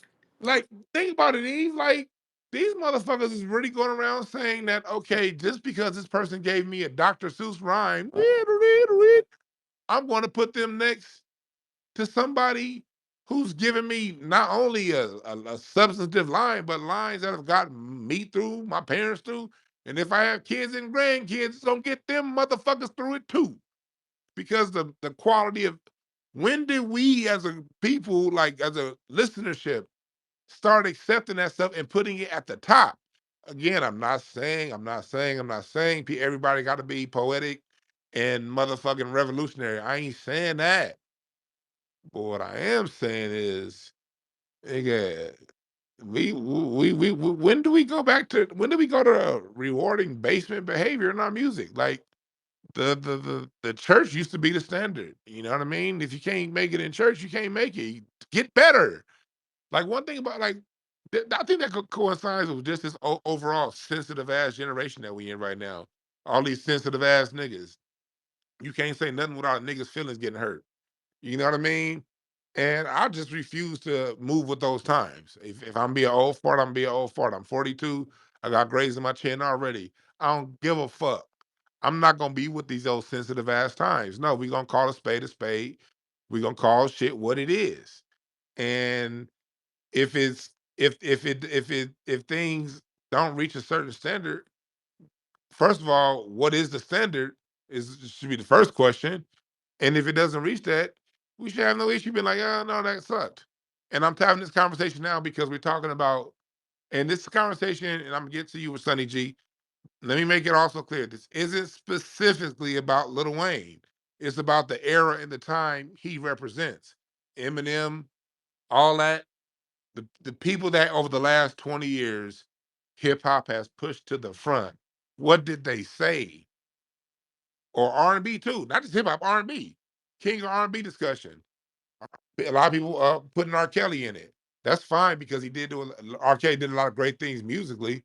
But what substance did he ever give us in his music to get pushed to the front? Stevie Wonder, huh? Like what did he give us? What did Usher give us in his music? Again, this isn't just about Lil Wayne. It's about just the time period. We really have to have a forensic analysis of what the people that we hold dear and think about it the same way Generation X resurrected Malcolm X. Gen X in the early 90s, them baby boomer niggas was trying to forget about Malcolm X. He was too much of a revolutionary. We got our jobs now. Gen X had to go back and reassess who Malcolm X was and reintroduce who we should be looking at. Us millennials and Gen X also reassess who Dr. King is. Really, that's really on us millennials. In the last 10 years, in the last 5 years, really, we've been like, hold on, because we was the generation that was in elementary school when King Day became a thing, millennials and on, and younger Gen X. We're the ones that say, hold on, let's reanalyze who Dr. King really is.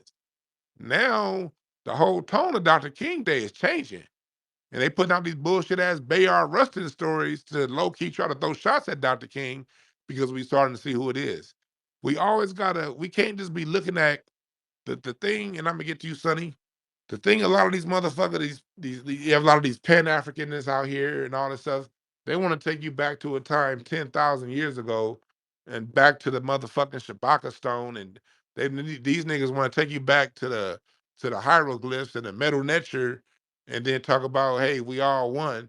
These niggas want to take you all the way back to all these old times, but don't ever want to deal with now. What about the history of the living? What about what's going on now here in America? We got our own distinct, unique thing here culturally that we have to have these kind of conversations and scramble and reassess things. Maybe somebody we loved wasn't quite what we need. Maybe somebody we didn't like, maybe they're putting in a little more work than I thought. And this is part of a larger discussion about, really analyzing who we elevate to the top musically. We need to have these conversations socially, historically. Look, we had this conversation about Obama. I'm sure if there was a such thing as Twitter Space in 2009, most of us in here, and I put myself up there in the front of the list, will be saying why we need to support Obama, why we need to follow him, why we need to do everything we need to do. I'll be in the Twitter Space yelling to the top of my lungs if this was 2009 about how we need to support this man because they're all against the black man and yada yada yada and whoopty wamp and boomty bamp and all that bullshit. But then a few years later, we just had to take a look back. Is he what we needed? Is he? Is it what we thought it was? Can we reassess? I know we thought it was dope then, but looking back, was it? Hell, when I was a kid, I thought Weird Al Yankovic was the dopest motherfucker on the planet. When that motherfucker did "Eat It" by nigga, when that nigga redid the Michael Jackson "Eat It," nigga, I thought Weird Al Yankovic was a god when I was a kid. Looking back, it was funny, but come on, like we all got, So that's the kind of conversation that we having today. Um, but Eve, you can go ahead and Jelly, thanks for that. You She took me said back that with Weird Al. Oh man, he was forgot all funny as about that fuck. dude. Nah, he was. Pushing boundaries, I think is a fun topic. Maybe we should do that one day. But to the room, we're having a conversation about good music, and we're not saying that your favorite lollipop artist doesn't make good music. Maybe, I don't know.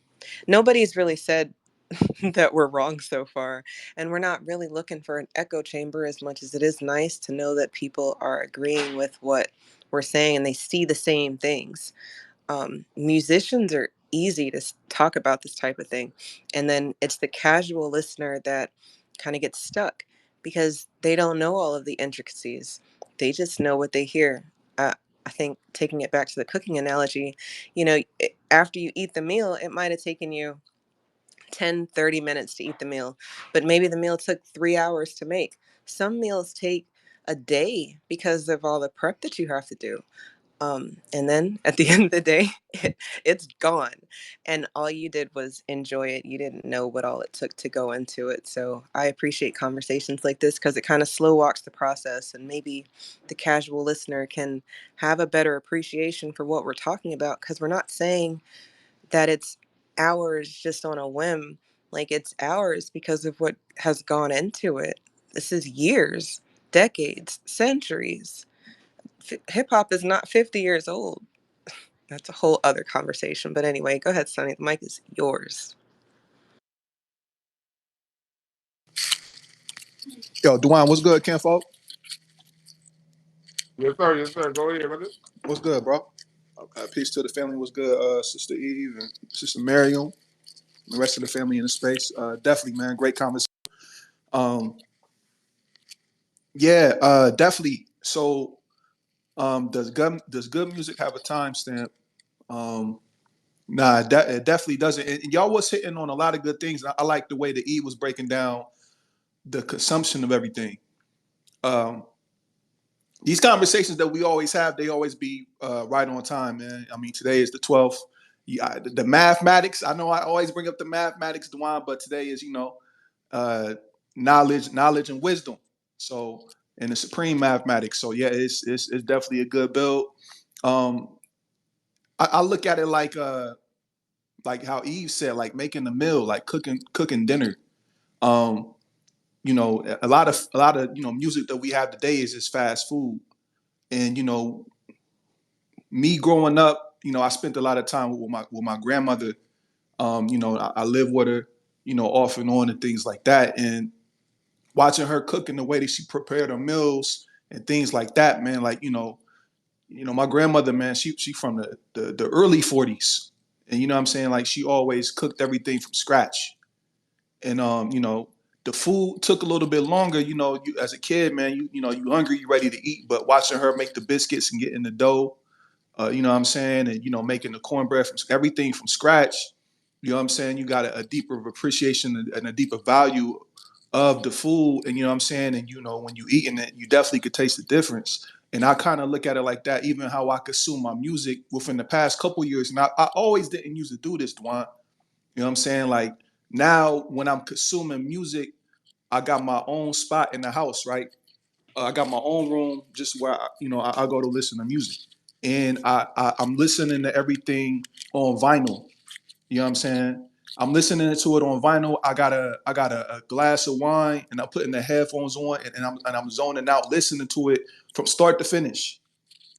You know what I'm saying? So I think the way that we even consume music has to be analyzed and looked at differently in a different lens.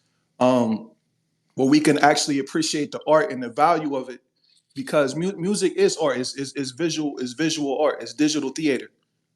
So I think that we got to really, like kind of, teach people, about the art of music, because a lot of us don't know.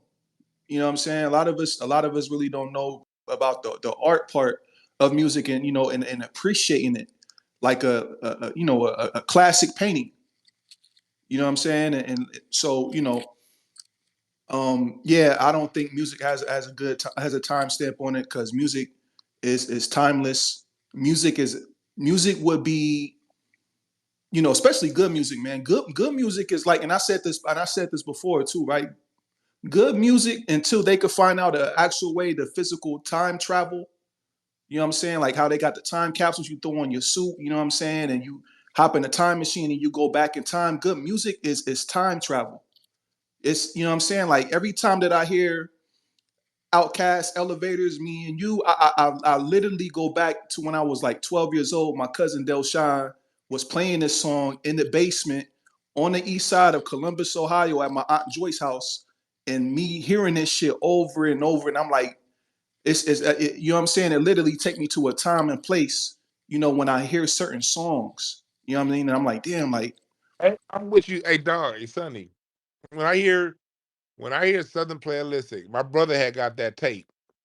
We got that tape, and it was raining here in LA, and we stayed in the Crenshaw district, right across the street from Dorsey High School, a few blocks over. And every time I hear Southern Playalistic, I think about sitting there in the Crenshaw district with it raining here in LA, and thinking this is the dopest shit. It made me want to go back and visit my cousins in Texas. It made me want to be around my family. You know what I mean? Which is something else that music is. When I first heard Southern Playalistic, that's why. Well, and I'm gonna let you finish. But that's why, like, I never got into the regional thing, and I think these publications, all this regional shit, is the biggest bullshit. And the reason why we just got to blow the brakes off hip hop. Hip hop needs to really humble itself, and that's one of my major missions is for hip hop to humble itself. Get back in line with, nigga, you music. You ain't nothing fucking different. Everything you took is goddamn borrowed. You didn't give us nothing new. Nigga, at least disco gave us a new beat. You didn't give us that. So at least funk gave us a new beat. You didn't give us that. You know what I mean? Everything is taken, so it needs to motherfucking humble itself, especially on this regional shit. I'm from LA, but when I heard Southern Playalistic Cadillac funky music, my daddy drove Cadillacs. My dad used to always tell me, my granddad, my grandfather used to tell me when I was 12, if you get a car, get a Cadillac. You don't need your grandmama driving Chevy. She don't know. My grandfather always talking shit. Your grandma, she don't know what the fuck she doing. She driving that goddamn Chevy.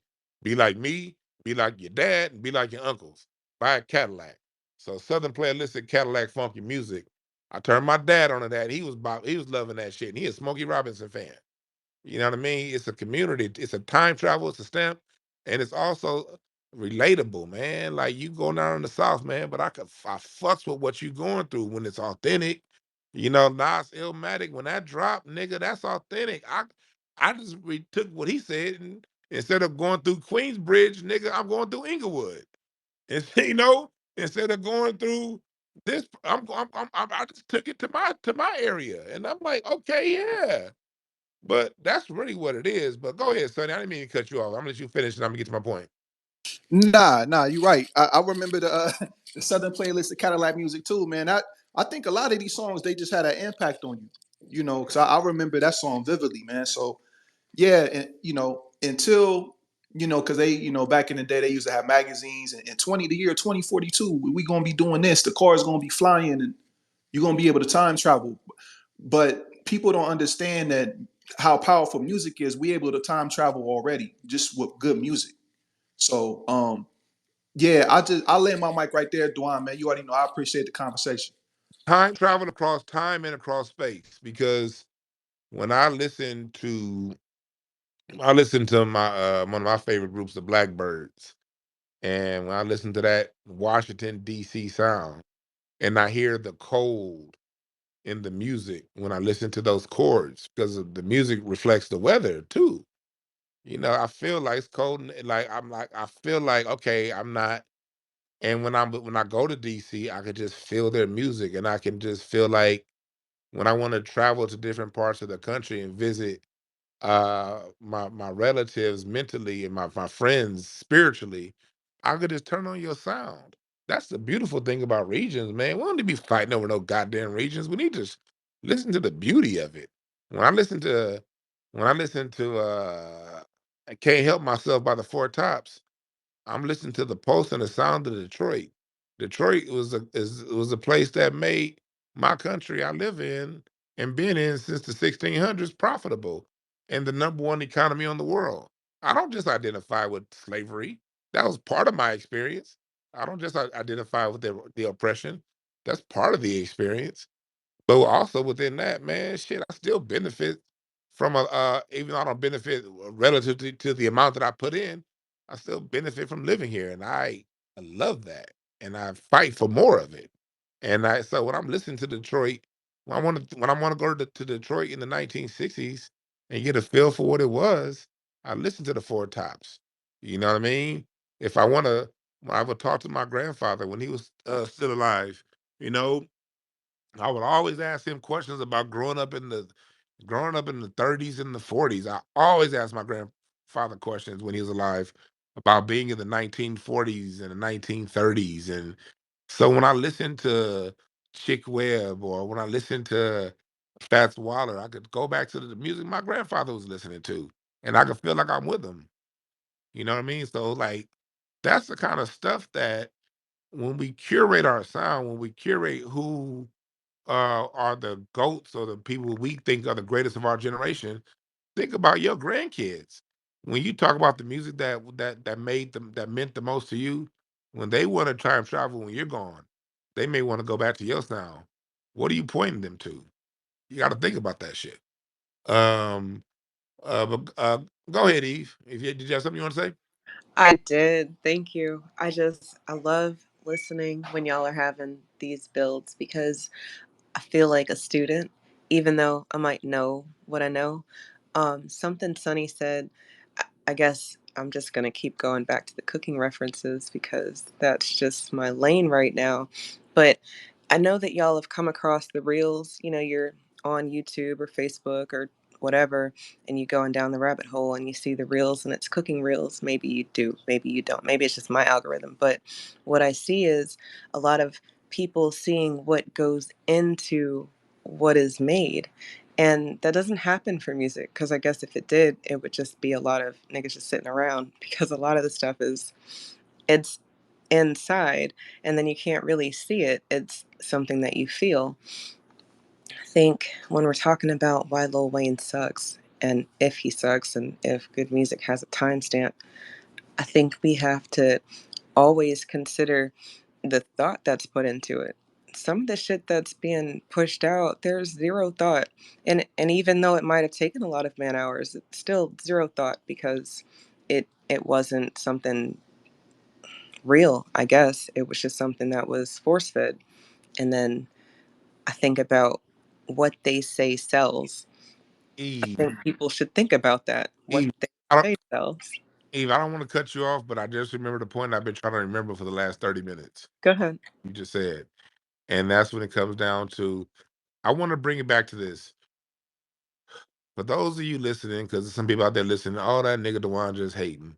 Oh, that nigga Dwan just old. First off, a nigga Lil Wayne came out when I was in high school. He's of my generation. I just knew what I was listening to. I just had I've just always had an ear for what's, quality from day one. Um, and I'm not saying again, I'm not talking about that. When I'm talking about what they push. Remember, our music was intentionally poisoned. I can never not make that point.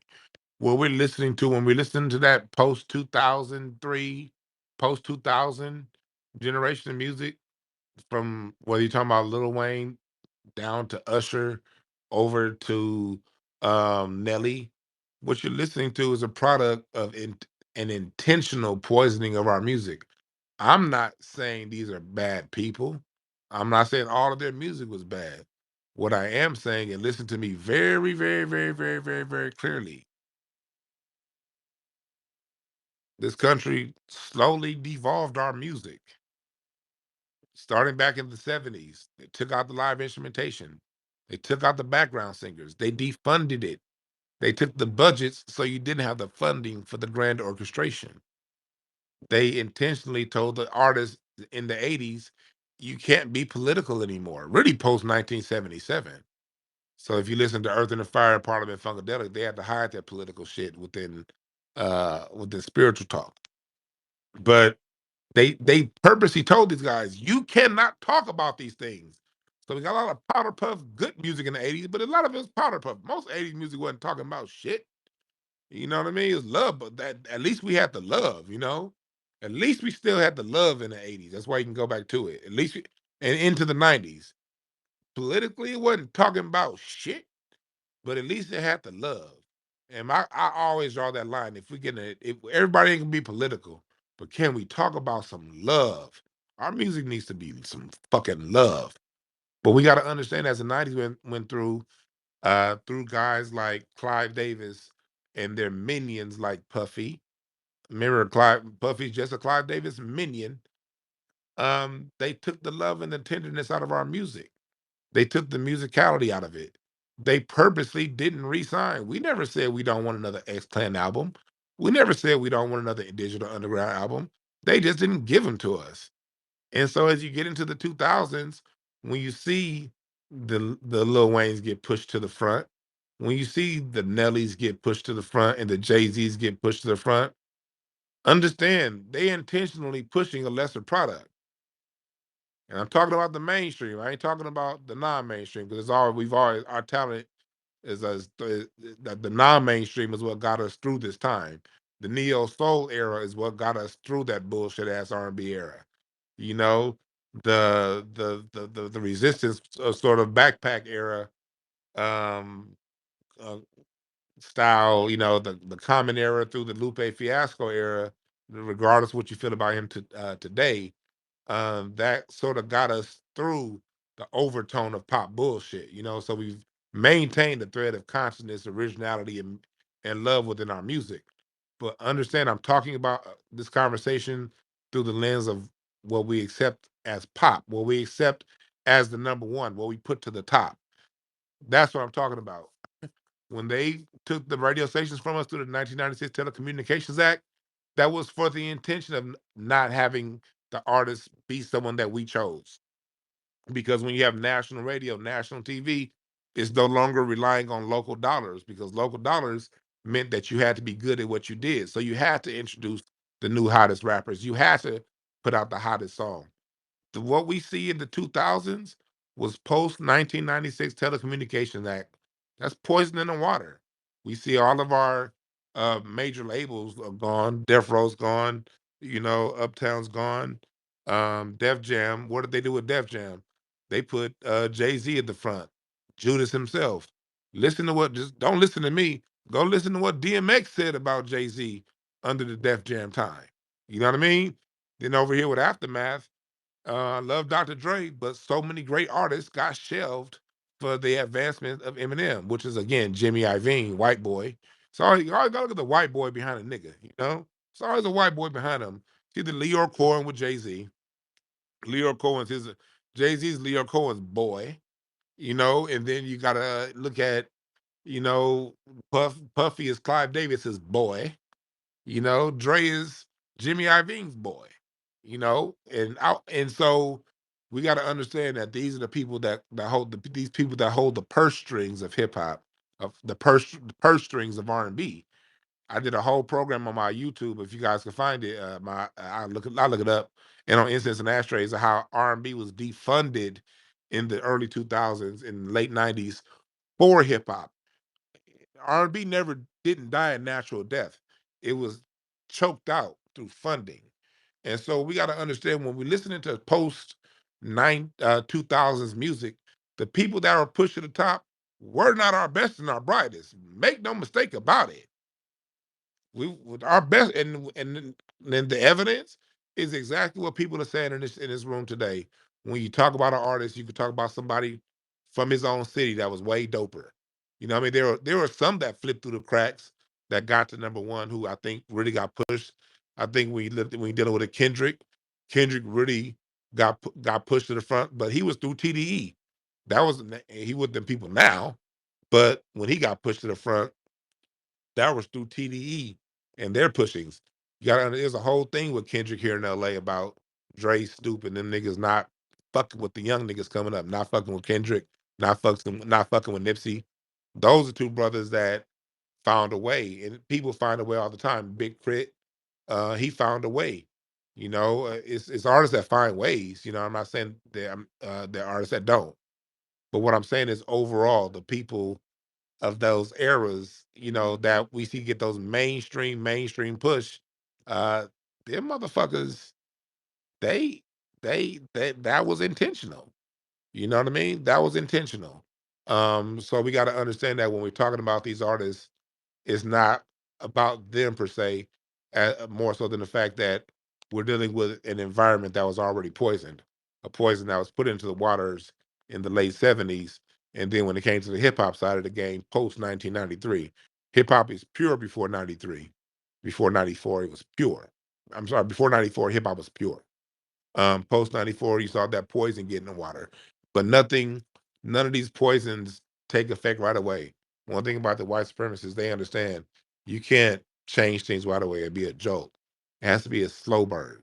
So by the time we get to the mid 2003, 2004, we're 10 years into hip hop being poisoned. Remember that. And that's the point of view I'm speaking from also. But Sonny, I see you got your hand up. No, Eve. I cut you off. Eve, get back to your point. My bad.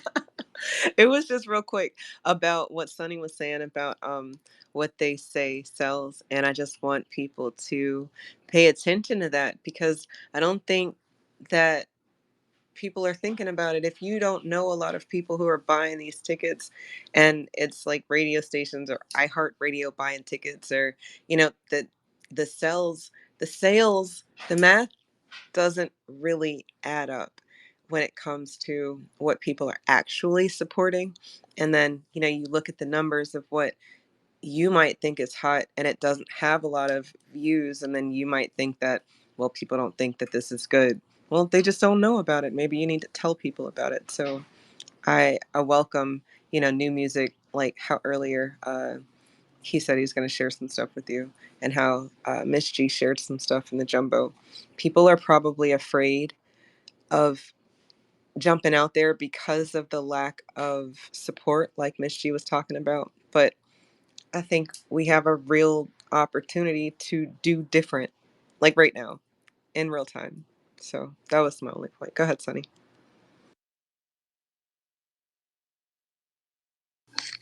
Yeah, it's funny because Jay-Z, he had a Twitter space yesterday, and they was talking about that movie coming out, The Book of Clarence, and his new song with D'Angelo. And I was in that space, for a little minute, just sitting in there listening, and the song dropped today, and I was like, man, I don't know if you heard that song, Dwan, the new D'Angelo and Jay-Z song, man, but Yeah, Yeah, underwhelming. And I'm waiting on D'Angelo. D'Angelo come out with something once a decade and it be fire, but I think he got Jay Z stench on him with that song. But go ahead. man. Yeah, I don't, and it's crazy because I think, like you said, you should allow artists to have the room to be able to grow and branch out into different genres and do different things, with their art, But that wasn't it though. But I was just like, damn, like it's weird because like everybody that was in on the stage, like this whole gatekeeping thing, man. The it's weird, man. I just never want to be in a predicament or in a place where I'm just disconnected from the grassroots. Like these people don't have nobody in their ear who are connected to the grassroots or anybody who tells them no. Like they just They're everybody is a separated. What they do is they separate those people from those people real early on. Like I know the niggas that put Lil Wayne onto to Blood Set in the early 2000s because that nigga just was infatuated with LA culture. I know them niggas. You know what I mean? And when around that time, he wasn't hanging around his New Orleans friends no more when them niggas came around. You know what I mean? I've been in inner circles. Like it's no different. Music and sports is the same thing. I've been in inner circles of people but as soon as they get to the NBA, they find ways to get these niggas that tell the truth away from this motherfucker. I've been part of that process, and I've seen it happen to other people in similar circles. It's a very systematic thing when it comes to these people that come to especially and that be for the lower level niggas because the lower level niggas want to get to the top, and they're watching what the niggas at the top do, and so they're imitating. And 98% of niggas ain't never gonna get to the top, but the ones that get to the top, I see it, and I'm a comedian. I see it. The ones you see these circles and you start to see who is around now versus who was around then. And I've been around long enough here in this city to see a lot of people before they were who you niggas see now. And I know the niggas who they was around before versus who's around them now. They get them niggas out they motherfucking way, Sonny. This shit is grimy systematic. But go ahead and finish your point.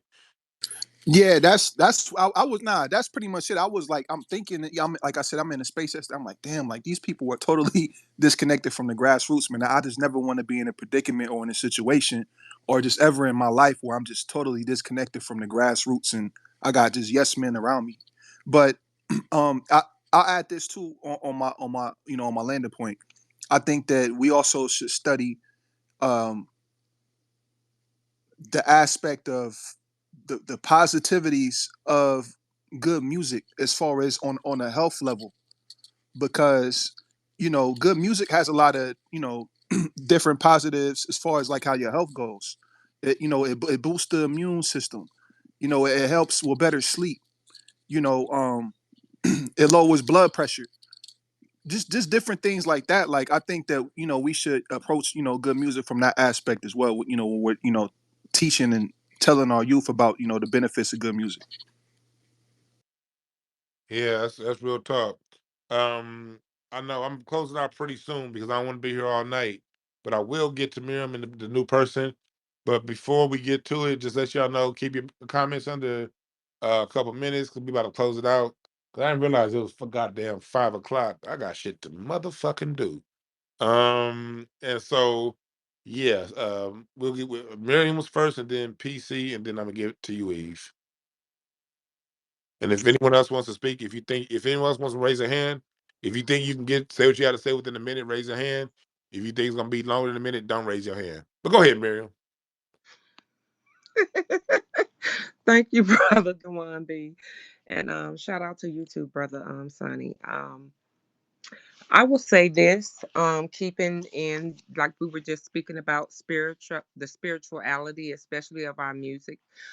It could be healing, it could be celebratory, it can be party, and it could be drum the cause for I won't just say fight, but revolutionary. And in the spirit of revolutionary, shout out to our master, one of our master teachers who was one of the ultimate revolutionaries there ever was, and that's Dr. Khalid Muhammad.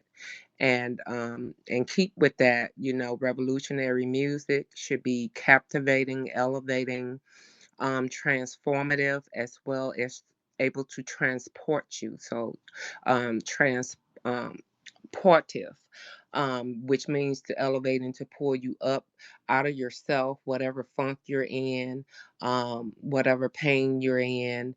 As they say, sweating you out of your constrictions. You know what I'm saying? So, in the spirit of that, and definitely, um, great music, wonderful music.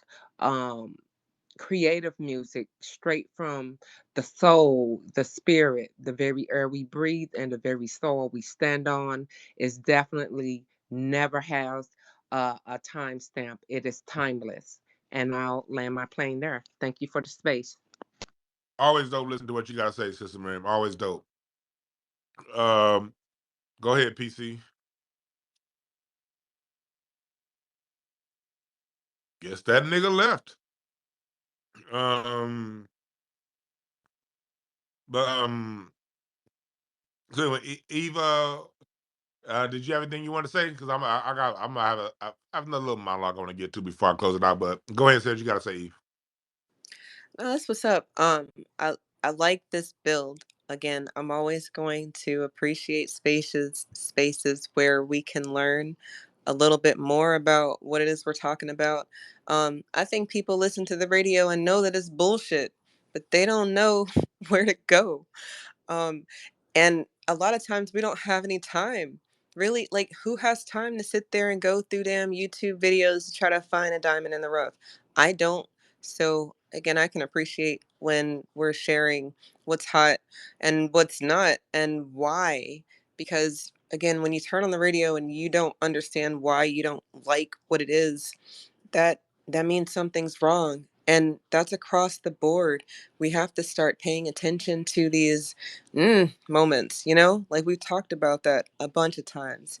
And I'm always going to appreciate when we come back to these awareness moments.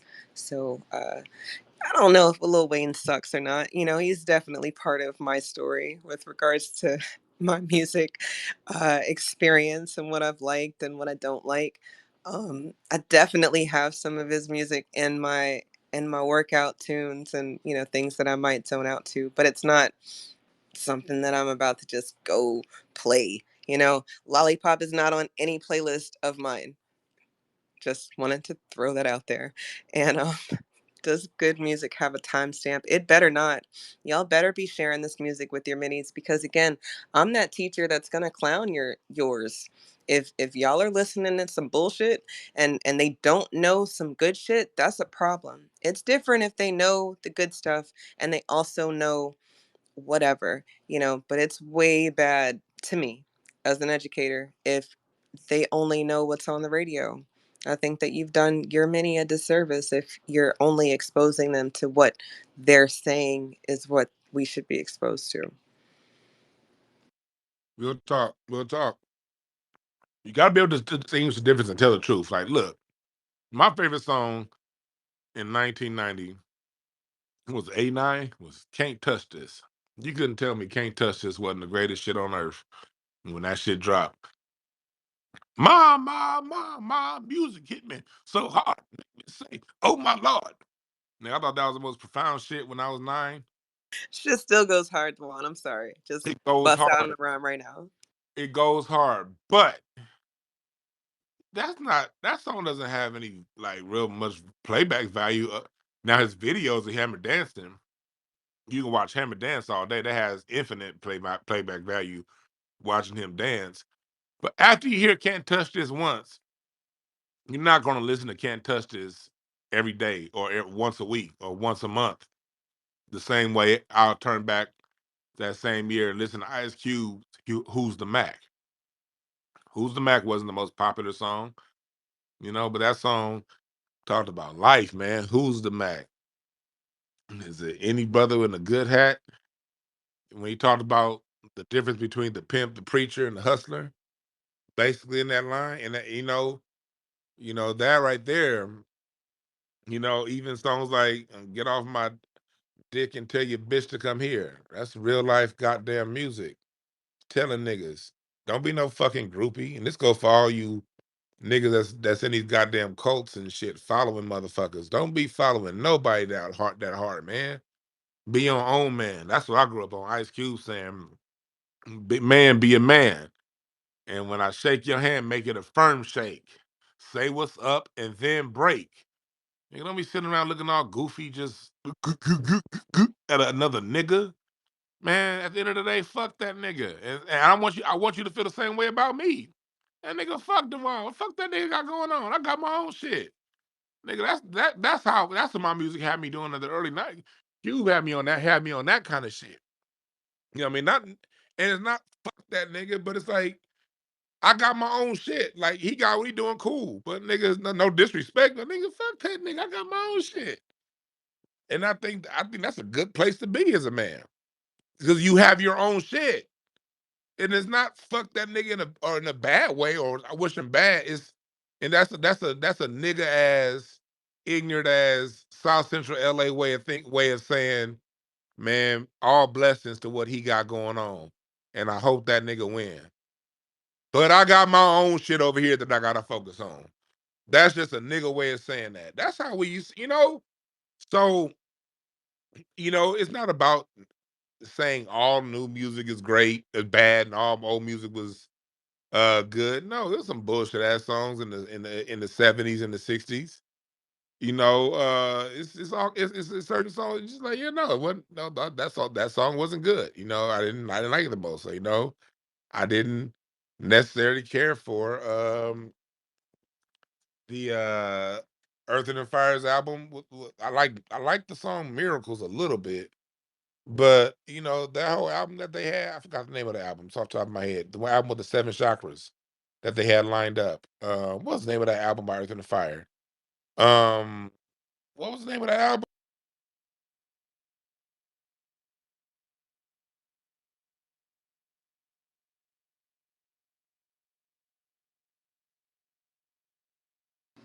Devon, I don't know if that's just my janky Wi-Fi. Sonny, are you there? Yeah, I'm here. That song. I thought Let's Groove Tonight was the most powder puff ass song ever written. I still don't listen to that song. Only time you ever gonna hear me listen to that goddamn song is if I'm at an Earth and the Fire concert and I can't leave. I hate that song. But Earth and the Fire is still my favorite fucking band of all time. Every song ain't gonna be great. You know what I mean? I did not like Earth and the Fire System of Survival album. There's some good lyrics, some upliftment in there, but that album did not vibrate with me as much as I love Earth and the Fire. You know, Same thing when you start getting into 80s Smokey Robinson, like that shit from the 80s. Like I like that song Being With You, but it was some other shit. It was like, man, Smokey, give it. I hate 80s Temptations. Oh my God. I hate all them niggas from the 60s that did 80s music. Cause the 80s music kind of had that plastic keyboard sound. And them niggas from the 60s was not used to that shit, and you can tell. So when you listen to that 80s Temptation, that shit's corny. You know what I mean? That 80s, like I love Gladys Knight, but I hate Love Overboard. Now I ain't like none of that 80s shit from Gladys Knight. I like her 70s shit. I fucks with neither one of us. Nigga. Hey, Dwan, you in the Matrix, family? Shit. What about now? What about now? You still sound like a little robotic. What about now? What about now? Come closer to my Wi-Fi router. What about now? Yeah, get a little bit closer because this final the end, they chopping shit up. I thought it was because it's storming here, but Fuck. Oh, what about now? Is it good now? Sonny, you can hear him? I can hear him. Okay. Yeah, Yeah. yeah, you good. Okay, so I'll make it quick. So yeah, so like I'm not here to say everything is great because like me and my boy Larry was talking about this the other day. I couldn't stand artists from the 50s and the 60s doing music in the 80s. I thought that shit sucked. You know, I didn't like the Pink Cadillac song from Aretha Franklin. I ain't like none of that 80s, none of them 70s and 60s niggas because they wasn't used to they wasn't you can tell they wasn't used to them machines. Them niggas was used to musicians and arrangements and all these true things in music, and here come all this new shit. And so most of that 80s music from 60s artists sucked. Stevie Wonder was like the only one that could really ride that wave that came out of the 60s. Outside of Stevie Wonder's, the rest of them niggas failed. But that's just my opinion. This still doesn't make them great. That doesn't mean they weren't great artists. I'm not trying to say there's a time step and everything good is good, everything bad is bad. Wayne made good music. You know what I mean? Everybody, can make some songs, but when it comes down to it, when we get to the 2000s, our music was poisoned, and it had been poisoned for a long time. R&B, by the time you get 2000s, R&B had been poisoned for well over 20 years. Rap had been poisoned for well for 10 years. When we get into that to that era, so know that we're listening to a sound that wasn't all the way truly authentically ours. Wasn't funded properly. They didn't get Jill Scott never got even as great as her music was. She never got. What if she got Adele's funding? You know what I mean? They didn't push our best to the front. Jill Scott made her way to the front. Erica Badu made her way to the front. You know what I mean? She bogarted through a bunch of bullshit to get to the front. You know what I mean? Cats like Kendrick made his way to the front. Nipsey made his way to the front. We still had some artists, even throughout this bullshit, that made their way to the front. But right now, what we're dealing with these Sexy Reds and Suki Hanas, even Soldier Boy, he made his way to the front. You know what I mean? I didn't really like his music that much, but he did something new. He did something different. You know what I mean? Showing as far as how to get yourself out there. You know, and then of course they brought in Drake to go ahead and mimic that and put him away. But we as a people we got we're there.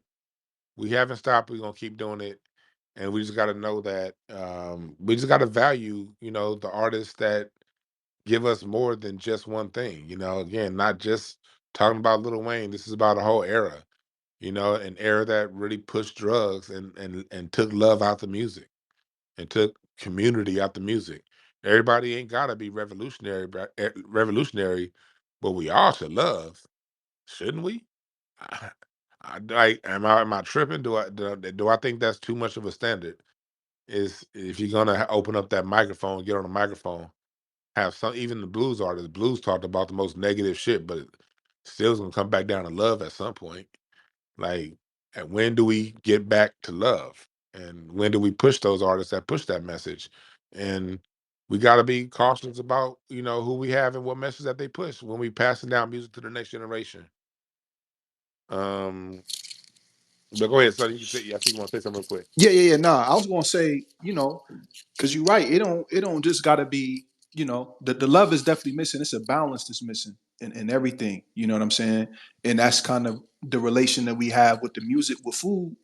And that's why I like the comparison that the Eve was making, because, you know, you could kind of draw a correlation between the diets in a certain time period, and the ramping up of different fast foods. You got a McDonald's on every block, where you could just get something quick, fast, in a hurry, with, a lot of the nutrients not there and things like that. So I definitely, look, I could see the intricacies in that conversation as well. But damn, Dwan, what I was going to say, oh, the love part, right? Like that's important too.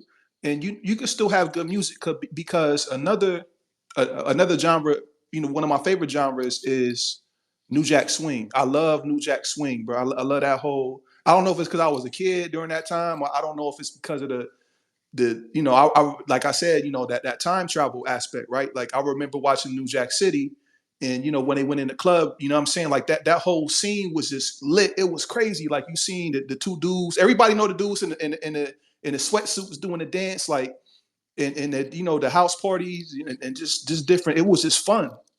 You know what I'm saying? Like just the whole New Jack Swing era was just fun, bro. Like it wasn't.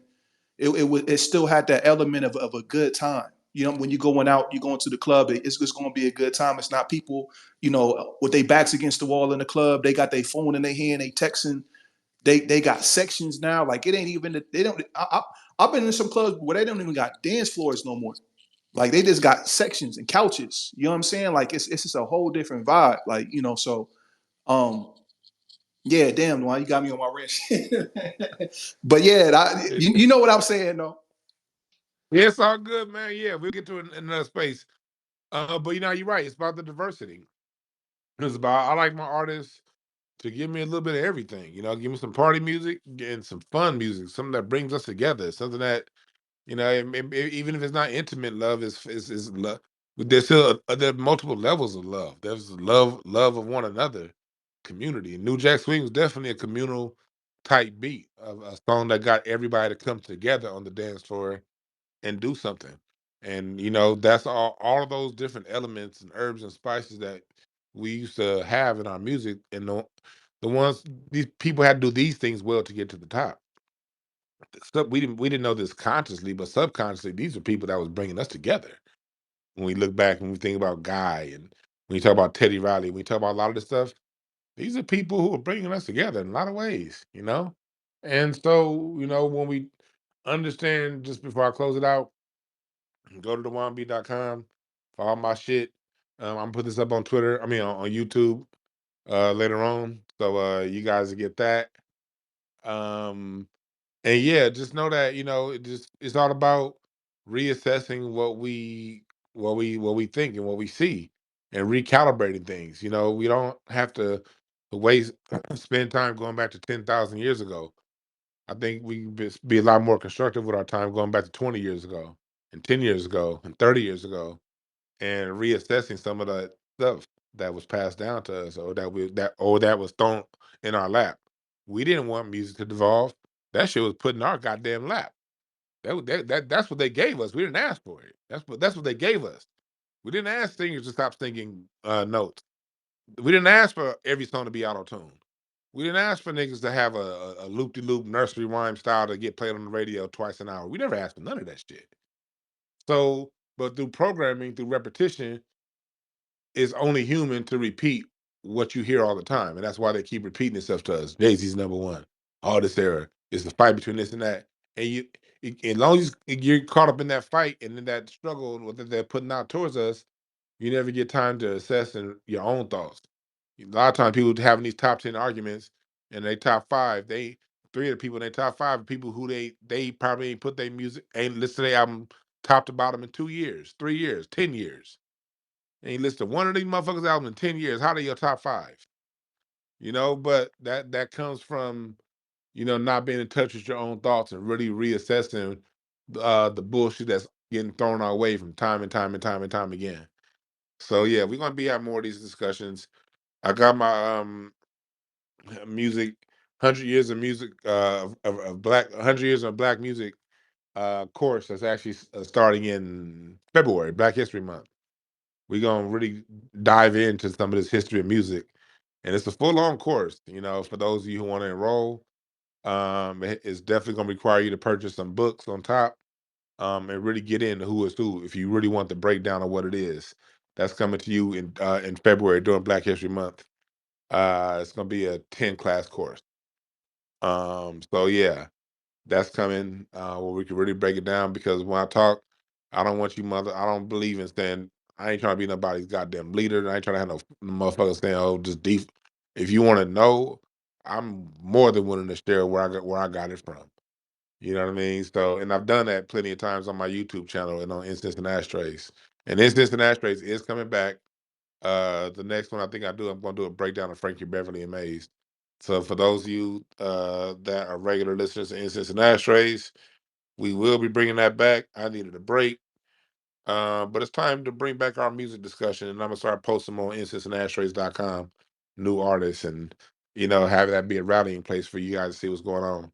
Check out the documentary, and just know that the overall point of these discussions is to hopefully put a bug in people's ear who do music, and then encourage those artists to continue doing it the way your spirit told you to do it, not the way these sucker jive motherfuckers told you to do it. Tap back into your spirit, and that's what we're here to talk about, and to reinforce. Um, Anything you want to say, E, before I got about here? Just that people definitely need to sign up for the course. Y'all don't know, but we've got some things coming this year. Um, Eight of Hearts. Yeah, I'm so brand new to this cards and things of that nature, but what I will say is that the cards don't lie. You just might not know what's in the cards. for you. So check it out. Follow Dwan on YouTube. Hey, follow me on YouTube, Just Steve. And can't wait for more conversations like this. I'm glad you brought the cards up too, because I think I'm gonna do a discussion next week on the cards and music and what that means and the emotions. Because I do it on my live. I might do it on Twitter Space, but I do that. I'll give you guys some on Twitter Space, but in my live performance, you've seen my live performance, Eve. I really break the music down through the cards and No, and they metaphysically. definitely need to go ahead and Yeah, catch us on YouTube because that yeah, is a more it's more intimate. I know yeah. this seems intimate, but you guys get a better experience, I think, on the YouTube. So Yeah, on the YouTube yes. and on the Mixcloud also, because on Mixcloud, it's playing through your sound system. It's not playing through a Twitter speaker. You know what I mean? It's playing through. I actually have a full setup to where I could DJ for you guys and really break the shit down when I do it that way. But also on my live show, when I live, I was more so thinking about my cards and my live and in person show. I got a new live and in person show that I'm putting together right now to where I really break music down because the whole point is to, be who you say you are. You know what I mean? If you are music, you should be able to do that shit live. You should be able to do that shit in any environment. You shouldn't need no goddamn notes to do this. That's where this comes from. This is what I do. And so, but yeah, and also I read them cards too. So I appreciate you for dropping that. And the Eight of Hearts, Eve, that's all about revelation of people's true intentions, good, bad, or indifferent. We will know this year, and this year, and that also means musically a return to love music, a return to music from the heart. And I think we're gonna have a lot of heartfelt music that comes out this year. I'm encouraged by a lot of the artists that I'm hearing out there, from Steve Lacy to even the little motherfucker Jacquees. I heard him, and he said some crazy shit a few years ago. But heard some of the stuff that he did in the show. It was, I hear the melody. I feel what's in it. You know what I mean? I don't like the way the shit's recorded. With the lack of with the lack of instrumentation. But for me, I had to find in my own spirit a way to just settle that and reconcile with that. That everything ain't gonna be produced the way I want it to be produced, but find the beauty within it. Because there is a lot of beautiful music still being made, even though you don't hear it on the radio. Corey Henry, J Mo, Demetta Rose, No Name, on down the line. So many good dope artists out there. And yeah, just keep in tune with the music. All right, y'all. I'm out.